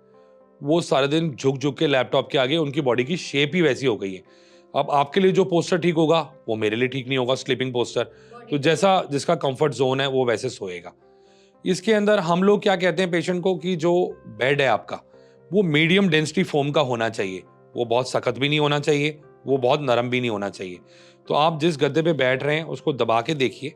जब हम सीधे लेटते हैं तो ये मेरी स्पाइन है, ये मेरा गद्दा है और ये मेरी स्पाइन है। मैंने स्पाइन इसके ऊपर ऐसे रखी, इसके पीछे स्पाइनस प्रोसेस होते हैं, ऐसे हड्डियां बाहर निकली होती हैं। तो उसको गद्दे के सारे आराम मिलना चाहिए, उसको प्रॉपर रेस्ट मिलना चाहिए जब पेशेंट लेट रहा है। तो जिस तरह से भी आपको कंफर्टेबल पोजीशन लगे आप उस पोजीशन में सो सकते हैं। लेकिन जब आप लेट के उठें, करवट लेके उठें कि आपकी डिस्क के ऊपर प्रेशर ना पड़े और आपकी डिस्क बल्ज आउट ना हो। Okay great. खराटे की प्रॉब्लम? हाँ, बहुत ज्यादा मैम स्नोरिंग की प्रॉब्लम है, वो भी कहीं ना कहीं साइनस से रिलेटेड है। उसको हम लोग क्रेनियल ऑस्टियोपैथी से नॉर्मल कर सकते हैं। कायरो में हमारे पास कई थ्रस्ट हैं जिससे हम लोग उसको खोल सकते हैं कि खराटे बिल्कुल पेशेंट के खत्म हो जाए। बिल्कुल, आई थिंक इस प्रॉब्लम की वजह से कई लोगों के डिवोर्स भी हो चुके हैं। बिल्कुल, लोग नहीं बिल्कुल, बर्दाश्त कर बिल्कुल, पाते बिल्कुल। कि मेरा पार्टनर पूरे टाइम खराटे ले बिल्कुल, वो रहा अंदर होगा। बेसिकली जैसे मैंने आपको बताया म्यूकस ब्लॉक्ड हो जाती है। सब सांस नहीं आएगा तो आदमी मुंह खोल के सांस लेता है, नाक ब्लॉक्ड हो जाता है। तो उसको जब हम ओपन करते हैं, कई लोगों का नाक टेढ़ा हो जाता है, सेप्टम डिवीजन हो जाती है, नाक की नली पे प्रेशर आ जाता है, तो उससे भी पेशेंट को नींद नहीं आती है, खराटे लेने पड़ते हैं उसको। मुंह से सांस लेता है तब उसको खराटे आते हैं ज्यादा। Okay great. सर एक और चीज है, मैंने आप ही की एक वीडियो देखी थी, जी। Blood cupping therapy. हाँ जी, हाँ आप जी। रेकमेंड करते हैं इसको? मैम ब्लड कपिंग थेरेपी क्या होती है, जैसे किसी की बॉडी के अंदर हम क्या करते हैं, एक होती है हमारी नॉर्मल कपिंग, एक होती है हमारी ब्लड कपिंग। पहले हम पेशेंट की बॉडी पे एक कप लगाते हैं, कप के अंदर हम वैक्यूम क्रिएट करते हैं उस कप के अंदर। तो हम उसके अंदर स्किन का कलर देखते हैं कि ये स्किन पिंक हो रही है या ये स्किन पर्पल कलर की हो रही है। अगर मैंने कप लगा के 2 मिनट के लिए छोड़ दिया, वो स्किन हो रही है पिंक, तो वो नॉर्मल है, मुझे ब्लड कपिंग करने की जरूरत नहीं है। अगर वो स्किन पर्पल हो रही है तो उस पेशेंट की बॉडी में टॉक्सिन्स हैं। तो मैं उसको लैंसेट पेन होता है हमारा, उससे हम इंसिजन देते हैं। जैसे शुगर चेक करने के लिए आप सुई लगाते हैं ना शुगर के लिए, उसी तरह हमारा एक पेन होता है लैंसेट पेन, उससे हम स्किन को पेंचर कर देते हैं। वो जो टॉक्सिन ब्लड है उसको हम बाहर निकाल देते हैं। अगर कोई पेशेंट उस ब्लड को चेक भी कराना चाहे तो वो चेक करा सकता है, उसमें पूरे टॉक्सिन्स मिलेंगे उसको। तो ब्लड कपिंग कहीं ना कहीं फ़ायदा करती है बहुत ज़्यादा और बहुत ही बेनिफिशियल है। आजकल लोग हेयर रीग्रोथ के लिए कर रहे हैं, जिनके बाल कम हैं वो लोग अपना पुराना ब्लड निकलवा के टॉक्सिन ब्लड निकलवा रहे हैं उस हिस्से का, तो उससे काफ़ी बेनिफिशियल है, ऐसा बहुत आराम मिलता है पेशेंट को। ठीक है सर, हमारी ऑडियंस को आप ये चीजें भी बताइए कि टेल बोन कैसे इम्पोर्टेंट होती है हमारी बॉडी के लिए जी और जी उससे कैसे बाकी चीजें इंटर रिलेटेड होती हैं। बिल्कुल मैम, मैं ज़रूर बताना चाहूँगा। बेसिकली क्या होता है कि आजकल आप देखते हैं, जैसे हम बात कर रहे थे पोस्चर से रिलेटेड अभी, तो बहुत ज़्यादा लोगों की सिटिंग आवर्स हैं, 8-8 घंटे 7-7 घंटे बैठ रहे हैं। तो जब हम बैठते हैं जो जो हमारे शरीर का नीचे का हिस्सा होता है, जो रीढ़ की हड्डी का, उसे हम टेल बोन बोलते हैं, कॉक्सिक्स बोन बोला जाता है मेडिकल टर्म्स में। तो सारा बॉडी का वेट उस टेल बोन के ऊपर पड़ता है। तो जब वो टेल बोन अंदर की तरफ चली जाती है, 90% लोगों की लेफ्ट की तरफ चले जाती है, तो जब वो पेशेंट पीछे की तरफ होकर बैठता है तो वो टेल बोन उसको चुभने लगती है, तो वो बैठने से डरने लगता है। या फीमेल्स का प्रेगनेंसी के बाद, जैसे किसी की नॉर्मल डिलीवरी हो रही है, या बेबी का हेड बड़ा है, तो उस टाइम पे वो टेल बोन पीछे की तरफ चले जाती है, तो उससे फिर लोगों को बड़ी ज़्यादा बैठने में दिक्कत होती है। बहुत सारे हमारे पास पेशेंट आते हैं इसके लिए, जिनकी लॉन्ग सिटिंग्स हैं कंप्यूटर पे, या बैंक एम्प्लॉयज़ हैं, उनको घंटों बैठना पड़ता है। ट्रक ड्राइवर्स हैं, एक जगह पे बैठ के घंटों ट्रक चला रहे हैं। टैक्सी ड्राइवर है, उतरते ही नहीं है, दिन दिन रात बैठ के कैब चला रहे हैं। तो उन लोगों को ये प्रॉब्लम्स, जिनकी लॉन्ग सिटिंग आवर्स हैं, दुकानदार हैं, शॉपकीपर्स, सारा दिन उनको पता है जी बैठना है, हम उठ सकते ही नहीं अपनी सीट से। तो बहुत सारे लोग हैं इस प्रोफेशन के अंदर, जिन कई लोग गिर जाते हैं। जैसे बाथरूम में अगर मैं स्लिप कर गया तो मेरी टेल बोन पे एकदम हिप्स के बल में गिरा तो मेरी टेल बोन हर्ट होती है, और इसका पेन ऐसा है कि पेशेंट मछली की तरह तड़पता है, क्योंकि जो आदमी आप सोचिए बैठ ही नहीं सकेगा, और हमारा मैक्सिमम वर्क होता है बैठने का, तो बैठ ही नहीं सकेगा तो उसको कितनी प्रॉब्लम आएगी। तो हमारे पास कायरोप्रैक्टिक ट्रीटमेंट में एक हुकिंग मेथड होता है, जिससे हम जो अंदर गई टेल बोन है उसको बाहर निकाल देते हैं कि वो पेशेंट कंफर्टेबल हो जाए। इसके लिए दवाई सिर्फ पेन किलर्स हैं, और कुछ टाइम के लिए पेशेंट को आराम देती हैं। दूसरा तरीका है, इसका स्टेरॉयड का इंजेक्शन दिया जाता है। स्टेरॉयड के इंजेक्शन से हड्डी कमज़ोर हो जाती है, उसमें से कैल्शियम और फॉस्फोरस जो हड्डी के मिनरल्स हैं वो सारे निकल जाते हैं। तीसरी चीज़ कि टेल बोन के अंदर बेसिकली आजकल सर्जरी कोई सर्जन नहीं करता है, क्योंकि उसके नीचे गैंग्लियन है। अगर वो उसको ऑपरेट करेगा तो वो गैंग्लियन फट जाएगा, तो पेशेंट को उसमें कुछ भी हो सकता है। इसीलिए हम लोग कायरोप्रैक्टिक ट्रीटमेंट से उसका एडजस्टमेंट करके और पेशेंट को ठीक करते हैं। कुछ एडवाइस आप देना चाहें ऐसे लोगों को? मैं मैम जैसे एडवाइस के माध्यम यही बोलना चाहूंगा, हर 40 मिनट के बाद उठ के चलिए, लगातार मत बैठिए, एक जगह पे मत बैठिए, नहीं तो आपकी कुछ ना कुछ कॉम्प्लिकेशंस क्रिएट होंगी बॉडी के। ब्रेक लेना बहुत जरूरी है। हाँ बिल्कुल जरूरी है। बिल्कुल। सर कई बार ऐसा होता है ना कि कुछ पेशेंट से मैंने सुना भी है कि ट्रीटमेंट करा लिया, थेरेपीज वगैरह सब कुछ हो गए, वापस आए कुछ टाइम के बाद फिर से वो पेन भी शुरू हो गया और हड्डियों से टक टक की आवाज आने लगती है। जी जी ऐसा जी। क्यों होता है? मैम देखिए, मैं एक कायरोप्रैक्टर हूँ, मैं एक गाड़ी का मैकेनिक हूँ। मैंने आपकी मेरे पास गाड़ी लेके आए, मैंने उसको शोरूम में सर्विस की, आपकी गाड़ी बिल्कुल फर्स्ट क्लास चल रही है। अब आप उस ड्राइवर हैं, उस गाड़ी को रोड पे कैसे चलाते हैं? आप उसको खड्डों में तेज चलाते हैं तो आपकी गाड़ी की अलाइनमेंट जल्दी खराब हो जाएगी। ऐसे ही अगर हमने अलाइनमेंट ठीक करी है तो उसके बाद उस पेशेंट को अपना लाइफस्टाइल बदलना पड़ता है, डाइटरी हैबिट्स बदलनी पड़ती हैं, वो पेशेंट को थोड़ी एक्सरसाइजेस प्रॉपरली करनी पड़ती हैं। तो बहुत सारी चीज़ें हैं जो आपको ठीक करनी पड़ेंगी अपनी। तो अगर आप रोड पे गाड़ी चला रही हैं तो 10,000 किलोमीटर के बाद आप उस गाड़ी की अलाइनमेंट कराती हैं कि वो गाड़ी टायर खाएगी, लेकिन ह्यूमन बॉडी की अलाइनमेंट नहीं कराते हम लोग, क्योंकि ये ट्रीटमेंट ही नहीं है अभी इंडिया के अंदर। तो इसीलिए लोगों को ज़्यादा दिक्कत होती है। डॉक्टर के पास पेशेंट तब पहुंचता है जब वो लास्ट स्टेज पे सर्जिकल प्रोसीजर में पहुंच जाता है, जब उसके लेटरिन बाथरूम रुक जाती है, इमरजेंसी सर्जरी। अभी 16-16 साल के लड़के हैं जिनका ऑपरेशन हो रहा है, तो उनके आगे पूरा जीवन पड़ा हुआ है। हर उम्र का आदमी ऑपरेशन नहीं करा सकता, हर उम्र का आदमी दवाइयाँ नहीं खा सकता है। तो लोगों से यही एडवाइस है कि आप जो सा है मोबाइल को छोड़ के उसके बाहर भी दुनिया है। जब हम छोटे थे हम पार्क में खेलते थे जाके, अभी बच्चे बिल्कुल घर के अंदर बंद हैं, कोई फिजिकल एक्टिविटी नहीं रह गई है। तो कम से कम उनको कोई एक हॉबी ज्वाइन करा दीजिए, कोई एक्टिविटी कि वो थोड़ा निकलें घर से बाहर, क्योंकि आने वाली जनरेशन का ठीक रहना बहुत जरूरी है। करेक्ट सर, आप जैसे बोल रहे थे ना 16 साल के बच्चों के साथ हाँ ये जी, हाँ प्रॉब्लम्स हो जी, रही हाँ है। जी। आपने शुरू में मतलब जब हम ऐसे नॉर्मल बात कर रहे थे तो आपने कहा था 3 साल के बच्चे भी आपके पास आ रहे हैं। बिल्कुल तो बिल्कुल उसके मैम। बारे में प्लीज थोड़ा हाईलाइट दीजिए। बिल्कुल मैम, मैं आपको थोड़ा बताना चाहूँगा। आजकल मेरे पास एक केस था पीछे, वो 3 साल का भी नहीं, 6 महीने का बच्चा था। 6 महीने? 6 महीने का। उस बच्चे को क्या हुआ कि उसकी मदर ने सुलाया। अब हम बच्चे को एक करवट पे सुला देते हैं, तो उसका सर इस तरफ से दब गया और इस तरफ से बाहर नजर आने लग गया। मतलब कंटिन्यूअस सुला रही थी? कंटिन्यूअस एक ही साइड पे मदर ने सुलाया। अच्छा। तो अब उसका सर एक तरफ से दब गया और एक तरफ से बाहर आ गया। तो अब वो देखने में बहुत अजीब लगता है। पेशेंट को जो मदर है वो तो बड़ी परेशान हो जाती है, बच्चों का सर का आकार ही चेंज हो गया। उसको भी हम लोग ट्रीट कर सकते हैं। हम जो सर के स्यूचर्स हैं वो उस टाइम पे जुड़ते नहीं है, तो उन छोटे बच्चों को, 6 महीने के बच्चों को भी हम ठीक कर सकते हैं। क्लब फुट के पेशेंट आते हैं हमारे पास, जिनका पैर बचपन से मदर के वॉर्म में ऐसे टेढ़ा रह गया, बिल्कुल पैर टेढ़ा है उनका। तो वो लोगों को हम उनका पैर जितने जल्दी उनका ट्रीटमेंट शुरू करें उतना जल्दी उनका पैर हम ठीक कर सकते हैं। तो ये बच्चे, छोटे बच्चे आते हैं हमारे पास, छोटे बच्चों से लेके जब तक पेशेंट की जिंदगी है, आदमी की जिंदगी है, वो सब पेशेंट्स हमारे पास ट्रीटमेंट के लिए आते हैं। बिल्कुल सर, आप हमें बताइए भी कि आपके पास सबसे कॉमन प्रॉब्लम लोग लेकर क्या आते हैं, लड़के भी और लड़कियां भी?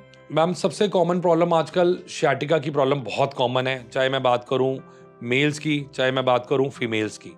तो शाटिका की प्रॉब्लम बहुत ज़्यादा है, क्योंकि इस तरह की हमारी बॉडी रह ही नहीं गई। पहले के टाइम जो लेडीज़ थी वो घरों का काम करती थी, आदमी सारे साइकिलें चलाते थे, तो बॉडी हमारी बड़ी स्ट्रांग थी। अब सेडेंटरी लाइफस्टाइल है, हम लोग सिर्फ एक कंप्यूटर की एज में जी रहे हैं जहां हमारा फिजिकल वर्कआउट जीरो हो चुका है और हमारी जो बॉडी है बिल्कुल एकदम उसको काम करने की आदत नहीं है। फिर एक दिन से जाके हम भारी बाल्टी पानी की उठा लेते हैं या जिम में जाके हम लोग डेड लिफ्ट करना शुरू कर देते हैं, तो वो कहीं ना कहीं वो बॉडी उसको यूज टू नहीं है। तो हमें पहले थोड़ा अपनी बॉडी को वार्म अप करना चाहिए एवरी डे। थोड़ी एक्सरसाइजेस करेंगे, बॉडी प्रिपेयर्ड रहेगी उस वेट को उठाने के लिए, तो Correct. इतनी दिक्कत नहीं आएगी आपको। Correct sir. आखिरी जो हम आपसे बोलना चाह रहे हैं कि प्लीज़ कुछ मैसेज दे दीजिए हमारी ऑडियंस को कि कैसे अपनी लाइफस्टाइल में कुछ मॉडिफिकेशंस लाके खुद को फिट रखें जी, और इस जी। तरह की प्रॉब्लम से खुद को बचा करके रखें। मैम मैं तो यही लोगों को कहना चाहूँगा कि भाई आप जब भी कंप्यूटर पे बैठें, अपनी गर्दन को सीधा करके बैठें, हर 40 मिनट में थोड़ा ब्रेक लें, थोड़ा चलें, डेली स्ट्रेचिंग एक्सरसाइजेस करें, स्विमिंग करें, प्रॉपर डाइट लें, टाइम से सोएं आप, क्योंकि अगर आपकी स्लीप साइकिल ही डिस्टर्ब्ड है तो आपकी बॉडी में रिकवरी नहीं आ पाएगी। चीनी नमक का सेवन थोड़ा कम करें, तो ये चीज़ें अगर थोड़ा ध्यान रखेंगे तो डे टू डे लाइफ हमारी और बेटर हो सकती है। बिल्कुल सर, ये इनिशिएटिव तो आपने काफ़ी अच्छा लिया भी है और जी, आई जी। थिंक बहुत सारे पेशेंट्स जो आपके पास आते होंगे ट्रीटमेंट के लिए उन्हें आराम भी मिलता होगा। हाँ, I बहुत guess। सारे लोगों को आराम मिलता है, बहुत लोगों को फर्क पड़ता है। बिल्कुल, thank you so much sir इस एनबीटी स्वास्थ्य चर्चा में हमारे साथ जुड़ने के लिए। इस प्लेटफॉर्म पर आपने कायरोप्रैक्टिक ट्रीटमेंट्स और कायरोप्रैक्टर एग्जैक्टली करते क्या हैं उसके जी, बारे जी। में बहुत ही अच्छे से एक्सप्लेन किया। Thank you. आई थिंक लोगों के मन में जितने सवाल होंगे इस फील्ड से रिलेटेड और वो जानना चाहते होंगे कि हड्डी चटकाने के अलावा कायरोप्रैक्टिस करते क्या हैं, तो सर ने उसको काफ़ी अच्छे तरीके थैंक से यू, समझाया। Thank you I so hope much। आपने सेशन को एंजॉय भी किया बहुत होगा। एंजॉय किया जी। बिल्कुल, thank you. Thank you so much sir हमारे साथ जुड़ने के बहुत लिए बहुत शुक्रिया मैम, बहुत बहुत शुक्रिया। एंड थैंक यू ऑडियंस हमारी वीडियो को देखने के लिए। Thank you.